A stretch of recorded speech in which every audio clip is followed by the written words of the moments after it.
Derues, Alexandre Dumas.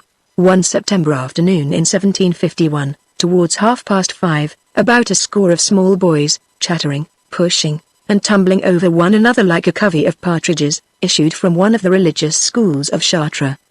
The joy of the little troop just escaped from a long and wearisome captivity was doubly great. A slight accident to one of the teachers had caused the class to be dismissed half an hour earlier than usual, and in consequence of the extra work thrown on the teaching staff, the brother whose duty it was to see all the scholars safe home was compelled to omit that part of his daily task. Therefore not only 30 or 40 minutes were stolen from work, but there was also unexpected, uncontrolled liberty, free from the surveillance of that black-cassocked overseer who kept order in their ranks. 30 minutes. At that age it is a century of laughter and prospective games. Each had promised solemnly, under pain of severe punishment, to return straight to his paternal nest without delay, but the air was so fresh and pure, the country smiled all around. The school, or preferably the cage, which had just opened, lay at the extreme edge of one of the suburbs, and it only required a few steps to slip under a cluster of trees by a sparkling brook beyond which rose undulating ground, breaking the monotony of a vast and fertile plain. Was it possible to be obedient, to refrain from the desire to spread one's wings? The scent of the meadows mounted to the heads of the steadiest among them, and intoxicated even the most timid. It was resolved to betray the confidence of the reverend fathers, even at the risk of disgrace and punishment next morning, supposing the escapade were discovered. A flock of sparrows suddenly released from a cage could not have flown more wildly into the little wood. They were all about the same age, the eldest might be 9. They flung off coats and waistcoats, and the grass became strewn with baskets, copybooks, dictionaries, and catechisms, while the crowd of fair-haired heads, of fresh and smiling faces, noisily consulted as to which game should be chosen. A boy who had taken no part in the general gaiety, and who had been carried away by the rush without being able to escape sooner, glided slyly away among the trees, and, thinking himself unseen, was beating a hasty retreat, when one of his comrades cried out, "Antoine is running away." 2 of the best runners immediately started in pursuit, and the fugitive, notwithstanding his start, was speedily overtaken, seized by his collar, and brought back as a deserter. "Where were you going?" the others demanded. "Home to my cousins," replied the boy. "There is no harm in that, you canting sneak," said another boy, putting his fist under the captive's chin. "You were going to the master to tell of us, Pierre," responded Antoine. "You know quite well I never tell lies." "Indeed! Only this morning you pretended I had taken a book you had lost, and you did it because I kicked you yesterday, and you didn't dare to kick me back again." Antoine lifted his eyes to heaven, and folding his arms on his breast, "Dear Butel," he said, "you are mistaken. I have always been taught to forgive injuries. Listen, listen." "He might be saying his prayers," cried the other boys, and a volley of offensive epithets, enforced by cuffs, was hurled at the culprit. Pierre Butel, whose influence was great, put a stop to this onslaught.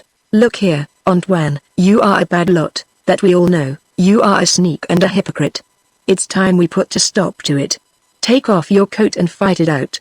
If you like, we will fight every morning and evening till the end of the month." The proposition was loudly applauded, and Pierre, turning up his sleeves as far as his elbows, prepared to suit actions to words. The challenger assuredly did not realize the full meaning of his words. Had he done so, this chivalrous defiance would simply have been an act of cowardice on his part, for there could be no doubt as to the victor in such a conflict. The one was a boy of alert and gallant bearing, strong upon his legs, supple and muscular, a vigorous man in embryo, while the other, not quite so old, small, thin, of a sickly leaden complexion, seemed as if he might be blown away by a strong puff of wind. His skinny arms and legs hung on to his body like the claws of a spider, his fair hair inclined to red. His white skin appeared nearly bloodless, and the consciousness of weakness made him timid, and gave a shifty, uneasy look to his eyes. His whole expression was uncertain, and looking only at his face it was difficult at first sight to decide to which sex he belonged. This confusion of 2 natures, this indefinable mixture of feminine weakness without grace, and of abortive boyhood, seemed to stamp him as something exceptional, unclassable, and once observed, it was difficult to take one's eyes from him. Had he been endowed with physical strength he would have been a terror to his comrades, exercising by fear the ascendancy which Pierre owed to his joyous temper and unwearied gaiety, for this mean exterior concealed extraordinary powers of will and dissimulation. Guided by instinct, the other children hung about Pierre and willingly accepted his leadership, By instinct also they avoided Antoine, repelled by a feeling of chill, as if from the neighborhood of the reptile, and shunning him unless to profit in some way by their superior strength. Never would he join their games without compulsion. His thin, colorless lips seldom parted for a laugh, and even at that tender age his smile had an unpleasantly sinister expression. "Will you fight?" again demanded Pierre. Antoine glanced hastily round. There was no chance of escape. A double ring enclosed him. To accept or refuse seemed about equally risky. He ran a good chance of a thrashing whichever way he decided. Although his heart beat loudly, no trace of emotion appeared on his pallid cheek. An unforeseen danger would have made him shriek, but he had had time to collect himself, time to shelter behind hypocrisy. As soon as he could lie and cheat he recovered courage, and the instinct of cunning, once roused, prevailed over everything else. Instead of answering this second challenge, he knelt down and said to Pierre, "You are much stronger than I am." This submission disarmed his antagonist. "Get up," he replied, "I won't touch you, if you can't defend yourself." "Pierre," continued Antoine, still on his knees, "I assure you, by God and the Holy Virgin, I was not going to tell. I was going home to my cousins to learn my lessons for tomorrow. You know how slow I am. If you think I have done you any harm, I ask your forgiveness." Pierre held out his hand and made him get up. "Will you be a good fellow, Antoine, and play with us?" "Yes, I will." "All right, then, let us forget all about it. What are we to play at?" asked Antoine, taking off his coat. "Thieves and archers," cried one of the boys. "Splendid," said Pierre, and using his acknowledged authority, he divided them into two sides: 10 highwaymen, whom he was to command, and 10 archers of the guard, who were to pursue them. Antoine was among the latter. The highwaymen, armed with swords and guns obtained from the willows which grew along the brook, moved off first, and gained the valleys between the little hills beyond the wood. The fight was to be serious, and any prisoner on either side was to be tried immediately. The robbers divided into 2s and 3s, and hid themselves in the ravines. A few minutes later the archers started in pursuit.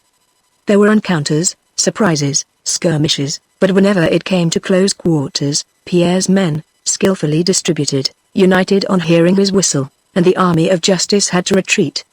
But there came a time when this magic signal was no longer heard, and the robbers became uneasy, and remained crouching in their hiding places. Pierre, overdaring, had undertaken to defend alone the entrance of a dangerous passage and to stop the whole hostile troop there. Whilst he kept them engaged, half of his men, concealed on the left, were to come round the foot of the hill and make a rush on hearing his whistle. The other half, also stationed at some little distance, were to execute the same maneuver from above. The archers would be caught in a trap, and attacked both in front and rear, would be obliged to surrender at discretion. Chance, which not unfrequently decides the fate of a battle, defeated this excellent stratagem. Watching intently, Pierre failed to perceive that while his whole attention was given to the ground in front, the archers had taken an entirely different road from the one they ought to have followed if his combination were to succeed. They suddenly fell upon him from behind, and before he could blow his whistle, they gagged him with a handkerchief and tied his hands. 6 remained to keep the field of battle and disperse the hostile band, now deprived of its chief. The remaining 4 conveyed Pierre to the little wood, while the robbers, hearing no signal, did not venture to stir. According to agreement, Pierre Bartel was tried by the archers, who promptly transformed themselves into a court of justice, and as he had been taken red-handed, and did not condescend to defend himself, the trial was not a long affair. He was unanimously sentenced to be hung, and the execution was then and there carried out, at the request of the criminal himself, who wanted the game to be properly played to the end, and who actually selected a suitable tree for his own execution. "But, Pierre," said one of the judges, "how can you be held up there? How stupid you are," returned the captive. "I shall only pretend to be hung, of course. See here." And he fastened together several pieces strong string which had tied some of the other boys' books, piled the latter together, and standing on tiptoe on this very insecure basis, fastened one end of the cord to a horizontal bough, and put his neck into the running knot at the other end, endeavoring to imitate the contortions of an actual sufferer. Shouts of laughter greeted him, and the victim laughed loudest of all. 3 archers went to call the rest to behold this amusing spectacle. 1, tired out, remained with the prisoner. "Ah, hangman," said Pierre, putting out his tongue at him, "are the books firm? I thought I felt them give way." "No," replied Antoine, "it was he who remained." "Don't be afraid, Pierre, it is a good thing, for if they fell I don't think the cord is long enough." "Don't you really think so?" A horrible thought showed itself like a flash on the child's face. He resembled a young hyena scenting blood for the first time. He glanced at the pile of books Pierre was standing on, and compared it with the length of the cord between the branch and his neck. It was already nearly dark. The shadows were deepening in the wood, gleams of pale light penetrated between the trees, the leaves had become black and rustled in the wind. Antoine stood silent and motionless, listening if any sound could be heard near them. It would be a curious study for the moralist to observe how the first thought of crime develops itself in the recesses of the human heart, and how this poison germ grows and stifles all other sentiments. An impressive lesson might be gathered from this struggle of two opposing principles, however weak it may be, in perverted natures. In cases where judgment can discern, where there is power to choose between good and evil, the guilty person has only himself to blame, and the most heinous crime is only the action of its perpetrator. It is a human action, the result of passions which might have been controlled, and one's mind is not uncertain, nor one's conscience doubtful, as to the guilt. But how can one conceive this taste for murder in a young child, how imagine it, without being tempted to exchange the idea of eternal sovereign justice for that of blind fatality? How can one judge without hesitation between the moral sense which has given way and the instinct which displays itself? How not exclaim that the designs of a creator who retains the one and impels the other are sometimes mysterious and inexplicable, and that one must submit without understanding? "Do you hear them coming?" asked Pierre. "I hear nothing," replied Antoine, and a nervous shiver ran through all his members. "So much the worse. I'm tired of being dead, I shall come to life and run after them. Hold the books, and I will undo the noose. If you move, the books will separate. Wait, I will hold them." And he knelt down, and collecting all his strength, gave the pile a violent push. Pierre endeavored to raise his hands to his throat. "What are you doing?" he cried in a suffocating voice. "I'm paying you out," replied Antoine, folding his arms. Pierre's feet were only a few inches from the ground, and the weight of his body at first bent the bough for a moment, but it rose again, and the unfortunate boy exhausted himself in useless efforts. At every movement the knot grew tighter, his legs struggled. His arms sought vainly something to lay hold of, then his movements slackened, his limbs stiffened, and his hands sank down. Of so much life and vigor nothing remained but the movement of an inert mass turning round and round upon itself. Not till then did Antoine cry for help, and when the other boys hastened up they found him crying and tearing his hair. So violent indeed were his sobs and his despair that he could hardly be understood as he tried to explain how the books had given way under Pierre, and how he had vainly endeavored to support him in his arms. This boy, left an orphan at 3 years old, had been brought up at first by a relation who turned him out for theft, afterwards by 2 sisters, his cousins, who were already beginning to take alarm at his abnormal perversity. This pale and fragile being, an incorrigible thief, a consummate hypocrite, and a cold-blooded assassin, was predestined to an immortality of crime, and was to find a place among the most execrable monsters for whom humanity has ever had to blush. His name was Antoine François Derues. 20 years had gone by since this horrible and mysterious event, which no one sought to unravel at the time it occurred. One June evening, 1771, 4 persons were sitting in one of the rooms of a modestly furnished dwelling on the 3rd floor of a house in the Rue Saint-Victor. The party consisted of 3 women and an ecclesiastic, who boarded, for meals only, with the woman who tenanted the dwelling. The other 2 were near neighbors. They were all friends, and often met thus in the evening to play cards. They were sitting round the card table, but although it was nearly 10 o'clock the cards had not yet been touched. They spoke in low tones, and a half-interrupted confidence had, this evening, put a check on the usual gaiety.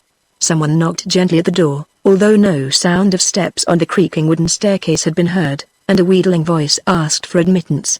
The occupier of the room, Madame Legrand, rose, and admitted a man of about 26, at whose appearance the 4 friends exchanged glances, at once observed by the newcomer, who affected, however, not to see them. He bowed successively to the 3 women, and several times with the utmost respect to the abbé, making signs of apology for the interruption caused by his appearance. Then, coughing several times, he turned to Madame Legrand, and said in a feeble voice, which seemed to betoken much suffering, "My kind mistress, will you and these other ladies excuse my presenting myself at such an hour and in such a costume? I am ill, and I was obliged to get up." His costume was certainly singular enough. He was wrapped in a large dressing gown of flowered chintz. His head was adorned by a nightcap drawn up at the top and surmounted by a muslin frill. His appearance did not contradict his complaint of illness. He was barely 4 feet 6 in height, His limbs were bony, his face sharp, thin, and pale. Thus attired, coughing incessantly, dragging his feet as if he had no strength to lift them, holding a lighted candle in one hand and an egg in the other. He suggested a caricature some imaginary invalid just escaped from M. Purgon. Nevertheless, no one ventured to smile, notwithstanding his valetudinarian appearance and his air of affected humility. The perpetual blinking of the yellow eyelids which fell over the round and hollow eyes, shining with a somber fire which he could never entirely suppress, reminded one of a bird of prey unable to face the light, and the lines of his face, the hooked nose, and the thin, constantly quivering, drawn-in lips suggested a mixture of boldness and baseness, of cunning and sincerity. But there is no book which can instruct one to read the human countenance correctly, and some special circumstance must have roused the suspicions of these four persons so much as to cause them to make these observations, and they were not as usual deceived by the humbug of this skilled actor, a past master in the art of deception. He continued after a moment's silence, as if he did not wish to interrupt their mute observation. "Will you oblige me by a neighborly kindness? What is it, Derues?" asked Madame Legrand. A violent cough, which appeared to rend his chest, prevented him from answering immediately. When it ceased, he looked at the abbé, and said, with a melancholy smile, "What I ought to ask in my present state of health is your blessing, my father, and your intercession for the pardon of my sins. But everyone clings to the life which God has given him. We do not easily abandon hope. Moreover, I have always considered it wrong to neglect such means of preserving our lives as are in our power, since life is for us only a time of trial, and the longer and harder the trial the greater our recompense in a better world. Whatever befalls us, our answer should be that of the Virgin Mary to the angel who announced the mystery of the Incarnation, 'Behold the handmaid of the Lord, be it unto me according to thy word.'" "You are right," said the abbé, with a severe and inquisitorial look, under which Derues remained quite untroubled. "It is an attribute of God to reward and to punish, and the Almighty is not deceived by him who deceives men. The psalmist has said, 'Righteous art thou, O Lord, and upright are thy judgments.' He has said also, 'The judgments of the Lord are true and righteous altogether,'" Derues promptly replied. This exchange of quotations from Scripture might have lasted for hours without his being at a loss, had the abbé thought fit to continue in this strain, but such a style of conversation, garnished with grave and solemn words, seemed almost sacrilegious in the mouth of a man of such ridiculous appearance, a profanation at once sad and grotesque. Derues seemed to comprehend the impression it produced, and tuning again to Madame Legrand, he said, "We have got a long way from what I came to ask you, my kind friend. I was so ill that I went early to bed, but I cannot sleep, and I have no fire. Would you have the kindness to have this egg mulled for me? Cannot your servant do that for you?" asked Madame Legrand. "I gave her leave to go out this evening, and though it is late she has not yet returned. If I had a fire, I would not give you so much trouble, but I do not care to light one at this hour. You know I am always afraid of accidents, and they so easily happen." "Very well, then," replied Madame Legrand, "go back to your room, and my servant will bring it to you." "Thank you," said Derues, bowing many thanks. As he turned to depart, Madame Legrand spoke again. "This day week, Derues, you have to pay me half the 1,200 livres due for the purchase of my business." "So soon as that?" "Certainly, and I want the money." "Have you forgotten the date, then?" "Oh dear, I have never looked at the agreement since it was drawn up. I did not think the time was so near. It is the fault of my bad memory, but I will contrive to pay you, although trade is very bad, and in 3 days I shall have to pay more than 15,000 livres to different people." He bowed again and departed, apparently exhausted by the effort of sustaining so long a conversation. As soon as they were alone, the abbé exclaimed, "That man is assuredly an utter rascal. May God forgive him his hypocrisy. How is it possible we could allow him to deceive us for so long?" "But, my father," interposed one of the visitors, "are you really sure of what you have just said? I am not now speaking of the 79 louis d'or which have been stolen from me, although I never mentioned to anyone but you, and he was then present, that I possessed such a sum, and although that very day he made a false excuse for coming to my rooms when I was out. Theft is indeed infamous, but slander is not less so, and he has slandered you disgracefully. Yes, he has spread a report that you, Madame Legrand, you, his former mistress and benefactress, have put temptation in his way, and desired to commit carnal sin with him. This is now whispered the neighborhood all round us, it will soon be said aloud, and we have been so completely his dupes, we have helped him so much to acquire a reputation for uprightness, that it would now be impossible to destroy our own work, if I were to accuse him of theft, and you charged him with lying. probably neither of us would be believed. Beware. These odious tales have not been spread without a reason. Now that your eyes are open, beware of him. Yes, replied Madame Legrand, my brother-in-law warned me 3 years ago. One day Derues said to my sister-in-law, I remember the words perfectly, I should like to be a druggist, because one would always be able to punish an enemy, and if one has a quarrel with anyone it would be easy to get rid of him by means of a poisoned draught. I neglected these warnings. I surmounted the feeling of repugnance I first felt at the sight of him. I have responded to his advances, and I greatly fear I may have cause to repent it. But you know him as well as I do, who would not have thought his piety sincere? Who would not still think so? And notwithstanding all you have said, I still hesitate to feel serious alarm. I am unwilling to believe in such utter depravity. The conversation continued in this strain for some time, and then, as it was getting late, the party separated. Next morning early, a large and noisy crowd was assembled in the Rue Saint-Victor before Derues' shop of drugs and groceries. There was a confusion of cross-questions, of inquiries which obtained no answer, of answers not addressed to the inquiry, a medley of sound, a pell-mell of unconnected words, of affirmations, contradictions, and interrupted narrations. Here, a group listened to a narrator who held forth in his shirt sleeves. A little further there were disputes, quarrels, exclamations of poor man. Such a good fellow. My poor gossip Derues. Good heavens! What will he do now? Alas! He is quite done for. It is to be hoped his creditors will give him time. Above all this uproar was heard a voice, sharp and piercing like a cat's, lamenting, and relating with sobs the terrible misfortune of last night. At about 3 in the morning the inhabitants of the Rue Street Victor had been startled out of their sleep by the cry of fire, fire. A conflagration had burst forth in Derues' cellar, and though its progress had been arrested and the house saved from destruction, all the goods stored therein had perished. It apparently meant a considerable loss in barrels of oil, casks of brandy, boxes of soap, etc., which Derues estimated at not less than 9,000 livres. By what unlucky chance the fire had been caused he had no idea. He recounted his visit to Madame Legrand, and pale, trembling, hardly able to sustain himself, he cried, I shall die of grief. A poor man as ill as I am. I am lost. I am ruined. A harsh voice interrupted his lamentations, and drew the attention of the crowd to a woman carrying printed broadsides, and who forced a passage through the crowd up to the shop door. She unfolded one of her sheets, and cried as loudly and distinctly as her husky voice permitted. Sentence pronounced by the Parliament of Paris against John Robert Castle, accused and convicted of fraudulent bankruptcy. Derues looked up and saw a street hawker who used to come to his shop for a drink, and with whom he had had a violent quarrel about a month previously, she having detected him in a piece of knavery, and abused him roundly in her own style, which was not lacking in energy. He had not seen her since.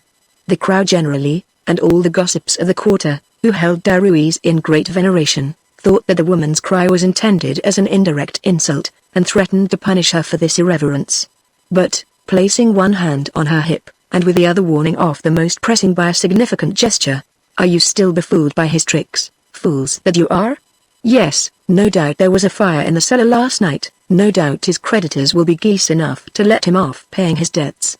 But what you don't know is, that he didn't really lose by it at all. He lost all his goods. The crowd cried on all sides. More than 9,000 livres.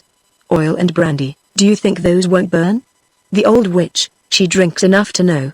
If one put a candle near her she would take fire, fast enough. Perhaps, replied the woman, with renewed gesticulations, perhaps, but I don't advise any of you to try. Anyhow, this fellow here is a rogue, he has been emptying his cellar for the last 3 nights.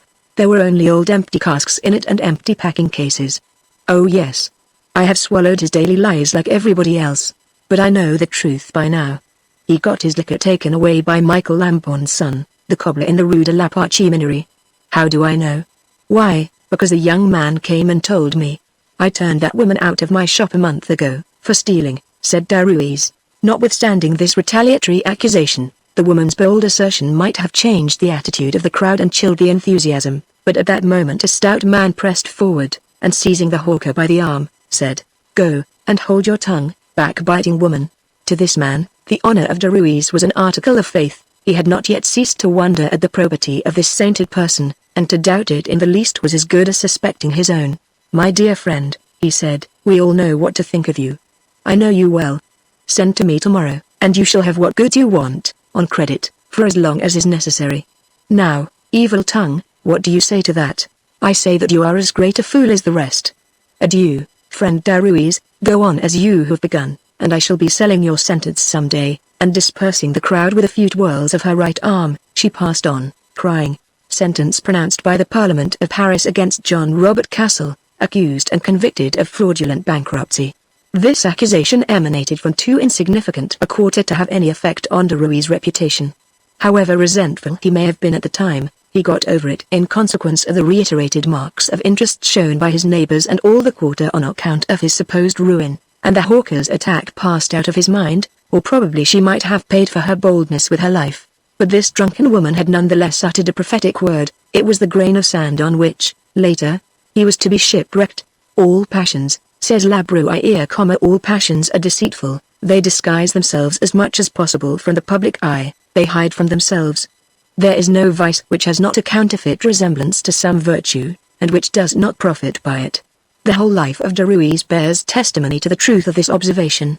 An avaricious poisoner, he attracted his victims by the pretense of fervent and devoted piety, and drew them into the snare where he silently destroyed them. His terrible celebrity only began in 1777, caused by the double murder of Madame de la Motte and her son, and his name, unlike those of some other great criminals, does not at first recall a long series of crimes, but when one examines this slow, crooked, and obscure life, one finds a fresh stain at every step, and perhaps no one has ever surpassed him in dissimulation, in profound hypocrisy, in indefatigable depravity. Derues was executed at 32, and his whole life was steeped in vice, though happily so short. It is full of horror, and is only a tissue of criminal thoughts and deeds, a very essence of evil. He had no hesitation, no remorse, no repose, no relaxation. He seemed compelled to lie, to steal, to poison. Occasionally suspicion is aroused, the public has its doubts, and vague rumors hover round him, but he burrows under new impostures, and punishment passes by. When he falls into the hands of human justice, his reputation protects him, and for a few days more the legal sword is turned aside. Hypocrisy is so completely a part of his nature, that even when there is no longer any hope, when he is irrevocably sentenced, and he knows that he can no longer deceive anyone, neither mankind nor him whose name he profanes by this last sacrilege, he yet exclaims, "O Christ! I shall suffer even as thou." It is only by the light of his funeral pyre that the dark places of his life can be examined, that this bloody plot is unraveled, and that other victims, forgotten and lost in the shadows, arise like spectres at the foot of the scaffold, and escort the assassin to his doom. Let us trace rapidly the history of Derues' early years, effaced and forgotten in the notoriety of his death. These few pages are not written for the glorification of crime, and if in our own days, as a result of the corruption of our manners, and of a deplorable confusion of all notions of right and wrong, it has been sought to make him an object of public interest, we, on our part, only wish to bring him into notice, and place him momentarily on a pedestal, in order to cast him still lower, that his fall may be yet greater. What has been permitted by God may be related by man. Decaying and satiated communities need not be treated as children, they require neither diplomatic handling nor precaution, and it may be good that they should see and touch the putrescent sores which canker them. Why fear to mention that which everyone knows? Why dread to sound the abyss which can be measured by everyone? Why fear to bring into the light of day unmasked wickedness, even though it confronts the public gaze unblushingly? Extreme turpitude and extreme excellence are both in the schemes of Providence, and the poet has summed up eternal morality for all ages and nations in this sublime exclamation: Abstulit hunc tandem rufini poem tumultum. Besides, and we cannot insist too earnestly that our intention must not be mistaken, if we had wished to inspire any other sentiment than that of horror, we should have chosen a more imposing personage from the annals of crime. There have been deeds which required audacity, a sort of grandeur, a false heroism. There have been criminals who held in check all the regular and legitimate forces of society, and whom one regarded with a mixture of terror and pity. There is nothing of that in Derues, not even a trace of courage, nothing but a shameless cupidity, exercising itself at first in the theft of a few pence filched from the poor, nothing but the illicit gains and rascalities of a cheating shopkeeper and vile moneylender, a depraved cowardice which dared not strike openly, but slew in the dark. It is the story of an unclean reptile which drags itself underground, leaving everywhere the trail of its poisonous saliva. Such was the man whose life we have undertaken to narrate, a man who represents a complete type of wickedness, and who corresponds to the most hideous sketch ever devised by poet or romance writer, facts without importance of their own, which would be childish if recorded of anyone else, obtain a somber reflection from other facts which precede them, and henceforth cannot be passed over in silence. The historian is obliged to collect and note them, as showing the logical development of this degraded being. He unites them in sequence, and counts the successive steps of the ladder mounted by the criminal. We have seen the early exploit of this assassin by instinct. We find him, 20 years later, an incendiary and a fraudulent bankrupt. What had happened in the interval? With how much treachery and crime had he filled this space of 20 years? Let us return to his infancy. His unconquerable taste for theft caused him to be expelled by the relations who had taken charge of him.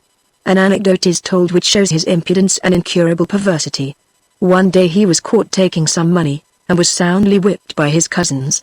When this was over, the child, instead of showing any sorrow or asking forgiveness, ran away with a sneer, and seeing they were out of breath, exclaimed, "You are tired, are you? Well, I am not." Despairing of any control over this evil disposition, the relations refused to keep him, and sent him to Chartres, where 2 other cousins agreed to have him, out of charity. They were simple-minded women, of great and sincere piety, who imagined that good example and religious teaching might have a happy influence on their young relation. The result was contrary to their expectation. The sole fruit of their teaching was that Derues learnt to be a cheat and a hypocrite, and to assume the mask of respectability. Here also repeated thefts ensured him sound corrections. Knowing his cousin's extreme economy, not to say avarice, he mocked them when they broke a lath over his shoulders. "There now, I am so glad, that it will cost you 2 farthings. His benefactress's patience becoming exhausted, he left their house, and was apprenticed to a tinman at Chartres. His master died, and an ironmonger of the same town took him as shop boy, and from this he passed on to a druggist and grocer. Until now, although 15 years old, he had shown no preference for one trade more than another, but it was now necessary he should choose some profession, and his share in the family property amounted to the modest sum of 3,500 livres. His residence with this last master revealed a decided taste, but it was only another evil instinct developing itself. The poisoner had scented poison, being always surrounded with drugs which were health-giving or hurtful, according to the use made of them. Derues would probably have settled at Chartres, but repeated thefts obliged him to leave the town. The profession of druggist and grocer being one which presented most chances of fortune, and being, moreover, adapted to his tastes, his family apprenticed him to a grocer in the Rue Comtesse d'Artois, paying a specified premium for him. Derues arrived in Paris in 1760. It was a new horizon, where he was unknown, no suspicion attached to him, and he felt much at his ease. Lost in the noise and the crowd of this immense receptacle for every vice, he had time to found on hypocrisy his reputation as an honest man. When his apprenticeship expired, his master proposed to place him with his sister-in-law, who kept a similar establishment in the Rue Street Victor, and who had been a widow for several years. He recommended Derues as a young man whose zeal and intelligence might be useful in her business, being ignorant of various embezzlements committed by his late apprentice, who was always clever enough to cast suspicion on others. But the negotiation nearly fell through, because, one day, Derues so far forgot his usual prudence and dissimulation as to allow himself to make the observation recorded above to his mistress. She, horrified, ordered him to be silent, and threatened to ask her husband to dismiss him. It required a double amount of hypocrisy to remove this unfavorable impression, but he spared no pains to obtain the confidence of the sister-in-law, who was much influenced in his favor. Every day he inquired what could be done for her. Every evening he took a basket-load of the goods she required from the Rue Comtesse d'Artois, and it excited the pity of all beholders to see this weakly young man, panting and sweating under his heavy burden, refusing any reward, and laboring merely for the pleasure of obliging, and from natural kindness of heart. The poor widow's, whose spoils he was already coveting, was completely duped. She rejected the advice of her brother-in-law, and only listened to the concert of praises sung by neighbors much edified by Derues' conduct, and touched by the interest he appeared to show her. Often he found occasion to speak of her, always with the liveliest expressions of boundless devotion. These remarks were repeated to the good woman, and seemed all the more sincere to her as they appeared to have been made quite casually, and she never suspected they were carefully calculated and thought out long before. Derues carried dishonesty as far as possible, but he knew how to stop when suspicion was likely to be aroused, and though always planning either to deceive or to hurt, he was never taken by surprise. Like the spider which spreads the threads of her web all round her, he concealed himself in a net of falsehood which one had to traverse before arriving at his real nature. The evil destiny of this poor woman, mother of 4 children, caused her to engage him as her shopman in the year 1767, thereby signing the warrant for her own ruin. Derues began life under his new mistress with a master stroke. His exemplary piety was the talk of the whole quarter, and his first care had been to request Madame Legrand to recommend him a confessor. She sent him to the director of her late husband, Père Cartault, of the Carmelite order, who, astonished at the devotion of his penitent, never failed, if he passed the shop, to enter and congratulate Madame Legrand on the excellent acquisition she had made in securing this young man, who would certainly bring her a blessing along with him. Derues affected the greatest modesty, and blushed at these praises, and often, when he saw the good further approaching, appeared not to see him, and found something to do elsewhere, whereby the field was left clear for his 2 credulous panegyrists. But Père Cartault appeared too indulgent, and Derues feared that his sins were too easily pardoned, and he dared not find peace in an absolution which was never refused. Therefore, before the year was out, he chose a second confessor, Père Denis, a Franciscan, consulting both alternately, and confiding his conscientious scruples to them. Every penance appeared too easy, and he added to those enjoined by his directors continual mortifications of his own devising, so that even Tartuffe himself would have owned his superiority. He wore about him 2 shrouds, to which were fastened relics of Madame de Chantal, also a medal of Street François de Saps, and occasionally scourged himself. His mistress related that he had begged her to take a sitting at the church of St. Nicholas, in order that he might more easily attend service when he had a day out, and had brought her a small sum which he had saved, to pay half the expense. Moreover, he had slept upon straw during the whole of Lent, and took care that Madame Legrand heard of this through the servant, pretending at first to hide it as if it were something wrong. He tried to prevent the maid from going into his room, and when she found out the straw he forbade her to mention it, which naturally made her more anxious to relate her discovery. Such a piece of piety, combined with such meritorious humility, such dread of publicity, could only increase the excellent opinion which everyone already had of him. Every day was marked by some fresh hypocrisy.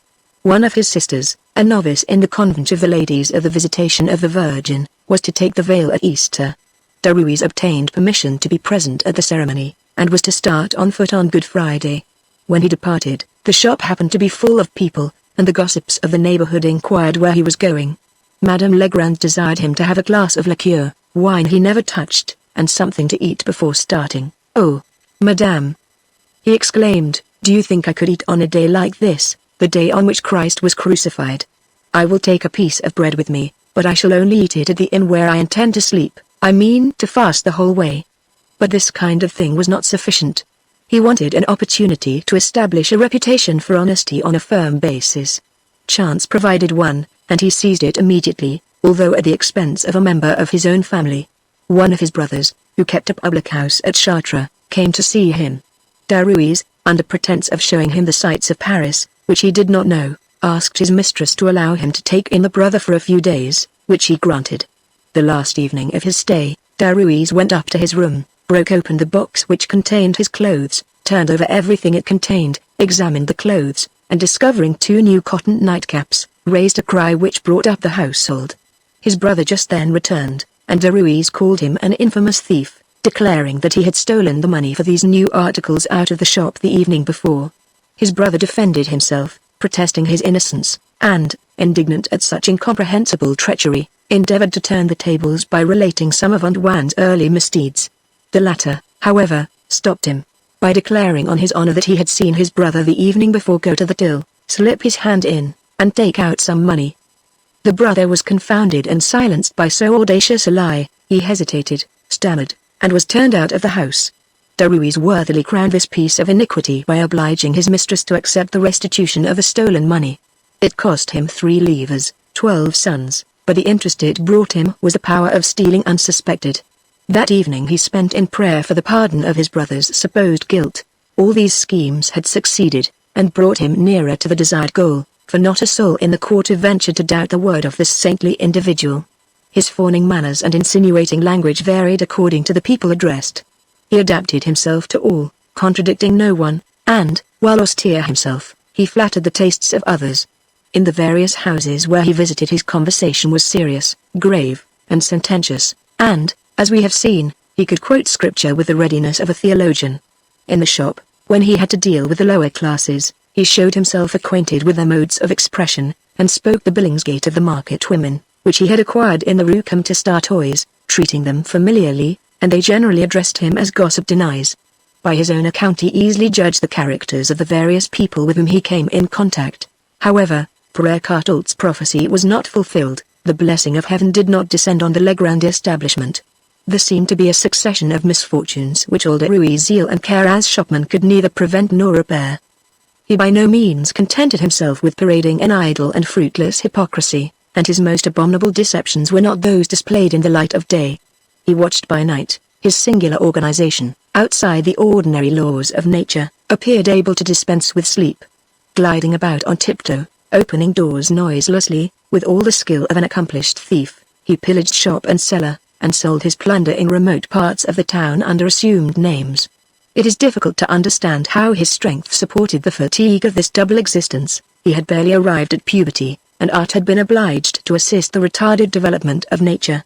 But he lived only for evil, and the spirit of evil supplied the physical vigor which was wanting. An insane love of money, the only passion he knew, brought him by degrees back to his starting point of crime. He concealed it in hiding places wrought in the thick walls, in holes dug out by his nails. As soon as he got any, he brought it exactly as a wild beast brings a piece of bleeding flesh to his lair, and often, by the glimmer of a dark lantern, kneeling in adoration before this shameful idol, his eyes sparkling with ferocious joy, with a smile which suggested a hyena's delight over its prey, he would contemplate his money, counting and kissing it. These continual thefts brought trouble into the Legrand affairs, cancelled all profits, and slowly brought on ruin. The widow had no suspicion of Derues' disgraceful dealings, and he carefully referred the damage to other causes, quite worthy of himself. Sometimes it was a bottle of oil, or of brandy, or some other commodity, which was found spilt, broken, or damaged, which accidents he attributed to the enormous quantity of rats which infested the cellar and the house. At length, unable to meet her engagements, Madame Legrand made the business over to him in February, 1770. He was then 25 years and 6 months old, and was accepted as a merchant grocer in August the same year. By an agreement drawn up between them, Derues undertook to pay 1,200 livres for the goodwill, and to lodge her rent-free during the remainder of her lease, which had still 9 years to run. Being thus obliged to give up business to escape bankruptcy, Madame Legrand surrendered to her creditors any goods remaining in her warehouse, and Derues easily made arrangements to take them over very cheaply. The first step thus made, he was now able to enrich himself safely and to defraud with impunity under the cover of his stolen reputation. One of his uncles, a flour merchant at Chartres, came habitually twice a year to Paris to settle accounts with his correspondents. A sum of 1,200 francs, locked up in a drawer, was stolen from him, and, accompanied by his nephew, he went to inform the police. On investigation being made, it was found that the chest of drawers had been broken at the top. As at the time of the theft of the 79 louis from the abbey, Derues was the only person known to have entered his uncle's room. The innkeeper swore to this, but the uncle took pains to justify his nephew, and showed his confidence shortly after by becoming surety for him to the extent of 5,000 livres. Derues failed to pay when the time expired, and the holder of the note was obliged to sue the surety for it. He made use of any means, even the most impudent, which enabled him to appropriate other people's property. A provincial grocer on one occasion sent him 1,000 weight of honey in barrels to be sold on commission. 2 or 3 months passed, and he asked for an account of the sale. Derues replied that he had not yet been able to dispose of it advantageously, and there ensued a fresh delay, followed by the same question and the same reply. At length, when more than a year had passed, the grocer came to Paris, examined his barrels, and found that 500 pounds were missing. He claimed damages from Derues, who declared he had never received any more, and as the honey had been sent in confidence, and there was no contract and no receipt to show, the provincial tradesman could not obtain compensation. As though having risen by the ruin of Madame Legrand and her 4 children was not enough, Derues grudged even the morsel of bread he had been obliged to leave her. A few days after the fire in the cellar, which enabled him to go through a second bankruptcy, Madame Legrand, now undeceived and not believing his lamentations, demanded the money due to her, according to their agreement. Derues pretended to look for his copy of the contract, and could not find it. "Give me yours, madame," said he, "we will write the receipt upon it. Here is the money." The widow opened her purse and took out her copy. Derues snatched it, and tore it up. "Now," he exclaimed, "you are paid. I owe you nothing now. If you like, I will declare it on oath in court, and no one will disbelieve my word." "Wretched man," said the unfortunate widow, "may God forgive your soul, but your body will assuredly end on the gallows." It was in vain that she complained, and told of this abominable swindle. Derues had been beforehand with her, and the slander he had disseminated bore its fruits. It was said that his old mistress was endeavoring by an odious falsehood to destroy the reputation of a man who had refused to be her lover. Although reduced to poverty, she left the house where she had a right to remain rent-free, preferring the hardest and dreariest life to the torture of remaining under the same roof with the man who had caused her ruin. We might relate 100 other pieces of knavery, but it must not be supposed that having begun by murder, Derues would draw back and remain contented with theft. 2 fraudulent bankruptcies would have sufficed for most people. For him they were merely a harmless pastime. Here we must place 2 dark and obscure stories, 2 crimes of which he is accused, 2 victims whose death groans no one heard. The hypocrite's excellent reputation had crossed the Parisian bounds. A young man from the country, intending to start as a grocer in the capital, applied to Derues for the necessary information and begged for advice. He arrived at the latter's house with a sum of 8,000 livres, which he placed in Derues' hands, asking him for assistance in finding a business. The sight of gold was enough to rouse the instinct of crime in Derues, and the witches who hailed Macbeth with the promise of royalty did not rouse the latter's ambitious desires to a greater height than the chance of wealth did the greed of the assassin, whose hands, once closed over the 8,000 livres, were never again relaxed. He received them as a deposit, and hid them along with his previous plunder, vowing never to return them. Several days had elapsed, when one afternoon Derues returned home with an air of such unusual cheerfulness that the young man questioned him. "Have you heard some good news for me?" he asked, "or have you had some luck yourself?" "My young friend," answered Derues, "as for me, success depends on my own efforts, and fortune smiles on me. But I have promised to be useful to you, your parents have trusted me, and I must prove that their confidence is well founded. I have heard today of a business for disposal in one of the best parts of Paris. You can have it for 12,000 livres, and I wish I could lend you the amount you want. But you must write to your father, persuade him, reason with him, do not lose so good a chance. He must make a little sacrifice, and he will be grateful to me later." In accordance with their son's request, the young man's parents dispatched a sum of 4,000 livres, requesting Derues to lose no time in concluding the purchase. 3 weeks later, the father, very uneasy, arrived in Paris. He came to inquire about his son, having heard nothing from him. Derues received him with the utmost astonishment, appearing convinced that the young man had returned home. One day, he said, the youth informed him that he had heard from his father, who had given up all idea of establishing him in Paris, having arranged an advantageous marriage for him near home, and he had taken his 12,000 livres, for which Derues produced a receipt, and started on his return journey. One evening, when nearly dark, Derues had gone out with his guest, who complained of headache and internal pains. Where did they go? No one knew, but Derues only returned at daybreak, alone, weary and exhausted, and the young man was never again heard of. One of his apprentices was the constant object of reproof. The boy was accused of negligence, wasting his time, of spending 3 hours over a task which might have been done in less than 1. When Derues had convinced the father, a Parisian bourgeois, that his son was a bad boy and a good-for-nothing, he came to this man one day in a state of wild excitement. "Your son," he said, "ran away yesterday with 600 livres, with which I had to meet a bill today. He knew where I kept this money, and has taken it. He threatened to go before a magistrate and denounce the thief, and was only appeased by being paid the sum he claimed to have lost. But he had gone out with a lad the evening before, and returned alone in the early hours of the morning. However, the veil which concealed the truth was becoming more and more transparent every day. 3 bankruptcies had diminished the consideration he enjoyed, and people began to listen to complaints and accusations which till now had been considered mere inventions designed to injure him. Another attempt at trickery made him feel it desirable to leave the neighborhood. He had rented a house close to his own, the shop of which had been tenanted for 7 or 8 years by a wine merchant. He required from this man, if he wished to remain where he was, a sum of 600 livres as a payment for goodwill. Although the wine merchant considered it an exorbitant charge, yet on reflection he decided to pay it rather than go, having established a good business on these premises, as was well known. Before long a still more arrant piece of dishonesty gave him an opportunity for revenge.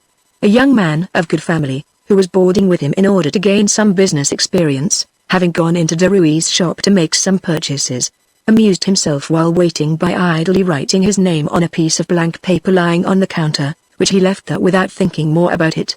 Derues, knowing the young man had means, as soon as he had gone, converted the signed paper into a promissory note for 2,000 livres, to his order, payable at the majority of the signer.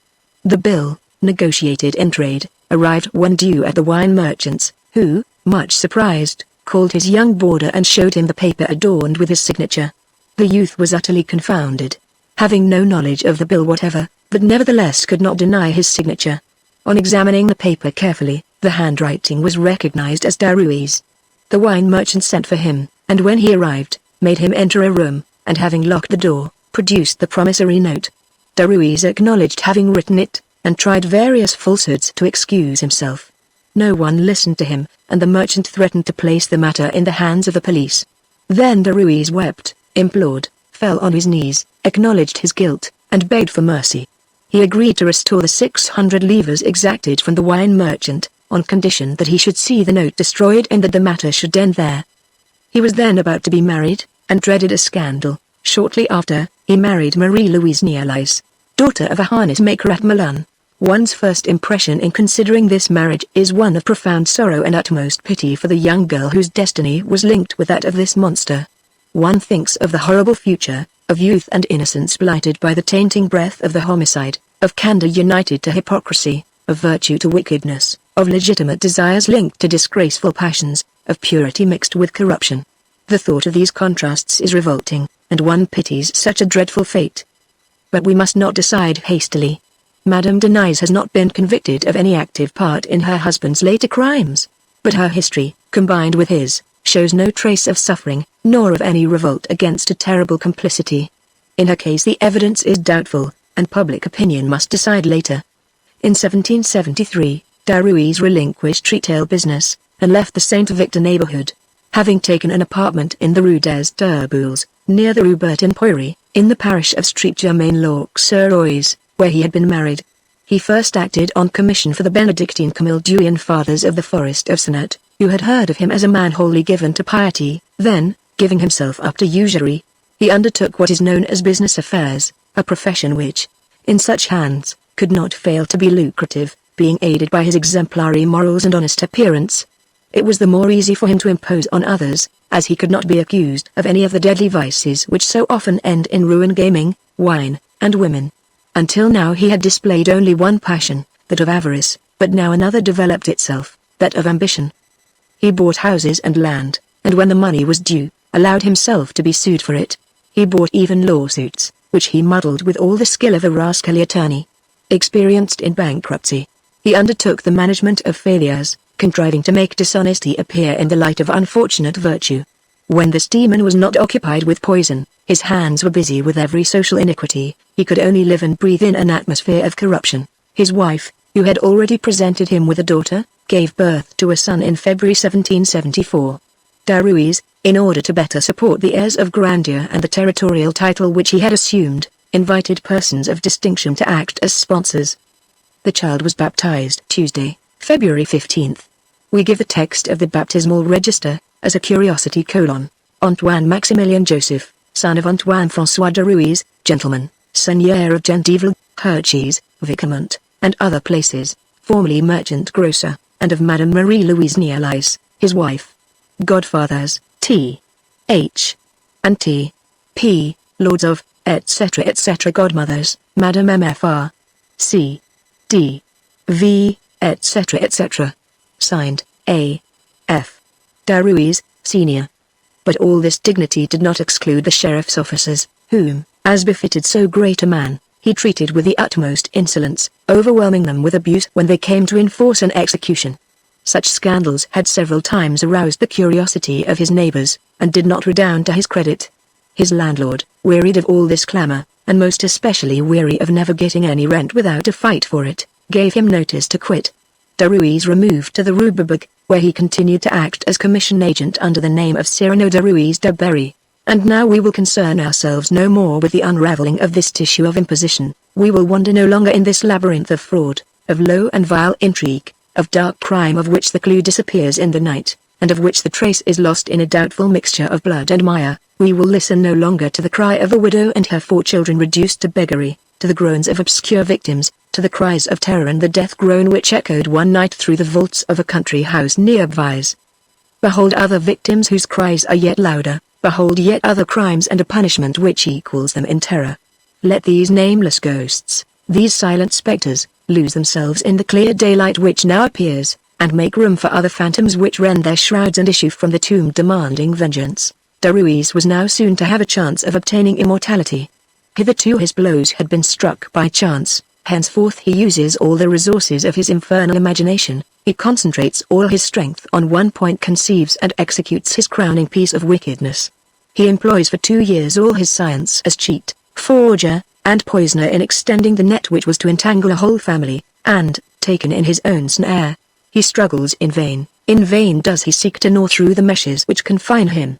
The foot placed on the last rung of this ladder of crime, stands also on the first step by which he mounts the scaffold. About a mile from Villeneuve-Loire-Isles, there stood in 1775 a handsome house, overlooking the windings of the Yonne on one side, and on the other a garden and park belonging to the estate of Buisson-Suef. It was a large property, admirably situated, and containing productive fields, wood, and water, but not everywhere kept in good order, and showing something of the embarrassed fortune of its owner. During some years the only repairs had been those necessary in the house itself and its immediate vicinity. Here and there pieces of dilapidated wall threatened to fall altogether, and enormous stems of ivy had invaded and stifled vigorous trees. In the remoter portions of the park briars barred the road and made walking almost impossible. This disorder was not destitute of charm, and at an epoch when landscape gardening consisted chiefly in straight alleys, and in giving to nature a cold and monotonous symmetry, one's eye rested with pleasure on these neglected clumps, on these waters which had taken a different course to that which art had assigned to them, on these unexpected and picturesque scenes. A wide terrace, overlooking the winding river, extended along the front of the house. 3 men were walking on it, 2 priests, and the owner of Buisson-Suef, Monsieur de Saint-Faust de la Motte. One priest was the cure of Villeneuve-Loire-Isles, the other was a Camulian monk, who had come to see the cure about a clerical matter, and who was spending some days at the presbytery. The conversation did not appear to be lively. Every now and then Monsieur de la Motte stood still, and, shading his eyes with his hand from the brilliant sunlight which flooded the plain, and was strongly reflected from the water, endeavored to see if some new object had not appeared on the horizon, then slowly resumed his walk with a movement of uneasy impatience. The tower clock struck with a noisy resonance. 6 o'clock already, he exclaimed. They will assuredly not arrive today. Why despair? Said the cure. Your servant has gone to meet them, we might see their boat any moment. But, my father, returned Monsieur de la Motte, the long days are already past. In another hour the mist will rise, and then they would not venture on the river. Well, if that happens, we shall have to be patient. They will stay all night at some little distance, and you will see them tomorrow morning. My brother is right, said the other priest. Come, monsieur, do not be anxious. You both speak with the indifference of persons to whom family troubles are unknown. What? Said the cure.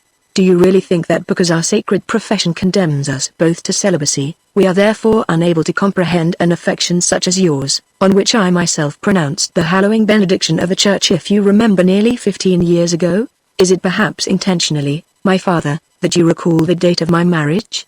I readily admit that the love of one's neighbor may enlighten you as to another love to which you have yourself been a stranger. I dare say it seems odd to you that a man of my age should be anxious about so little, as though he were a lovesick youth, but for some time past I have had presentiments of evil, and I am really becoming superstitious. He again stood still, gazing up the river, and, seeing nothing, resumed his place between the 2 priests, who had continued their walk. Yes, he continued, I have presentiments which refuse to be shaken off.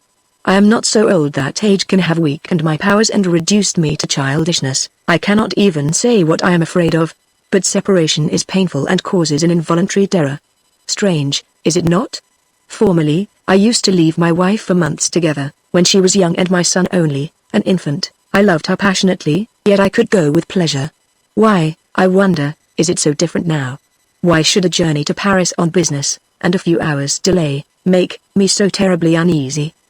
Do you remember, my father, he resumed, after a pause, turning to the cure, do you remember how lovely Marie looked on our wedding day?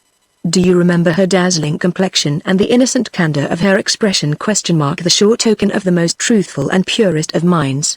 That is why I love her so much now. We do not now sigh for one another, but the second love is stronger than the first, for it is founded on recollection, and is tranquil and confident in friendship. It is strange that they have not returned. Something must have happened. If they do not return this evening, and I do not now think it possible, I shall go to Paris myself tomorrow. I think, said the other priest, that at 20 you must indeed have been excitable, a veritable tinderbox, to have retained so much energy. Come, monsieur, try to calm yourself and have patience. You yourself admit it can only be a few hours' delay. But my son accompanied his mother, and he is our only one, and so delicate. He alone remains of our 3 children, and you do not realize how the affection of parents who feel age approaching is concentrated on an only child. If I lost Edouard I should die, I suppose. Then, as you let him go, his presence at Paris was necessary? No, his mother went to obtain a loan which is needed for the improvements required on the estate. Why, then, did you let him go? I would willingly have kept him here, but his mother wished to take him. A separation is as trying to her as to me, and we all but quarreled over it. I gave way. There was one way of satisfying all 3. You might have gone also. Yes, but Monsieur le Curé will tell you that a fortnight ago I was chained to my armchair, swearing under my breath like a pagan, and cursing the follies of my youth! Forgive me, my father, I mean that I had the gout, and I forgot that I am not the only sufferer, and that it tracks the old age of the philosopher quite as much as that of the courtier. The fresh wind which often rises just at sunset was already rustling in the leaves. Long shadows darkened the course of the Yonne and stretched across the plain. The water, slightly troubled, reflected a confused outline of its banks and the clouded blue of the sky. The 3 gentlemen stopped at the end of the terrace and gazed into the already fading distance.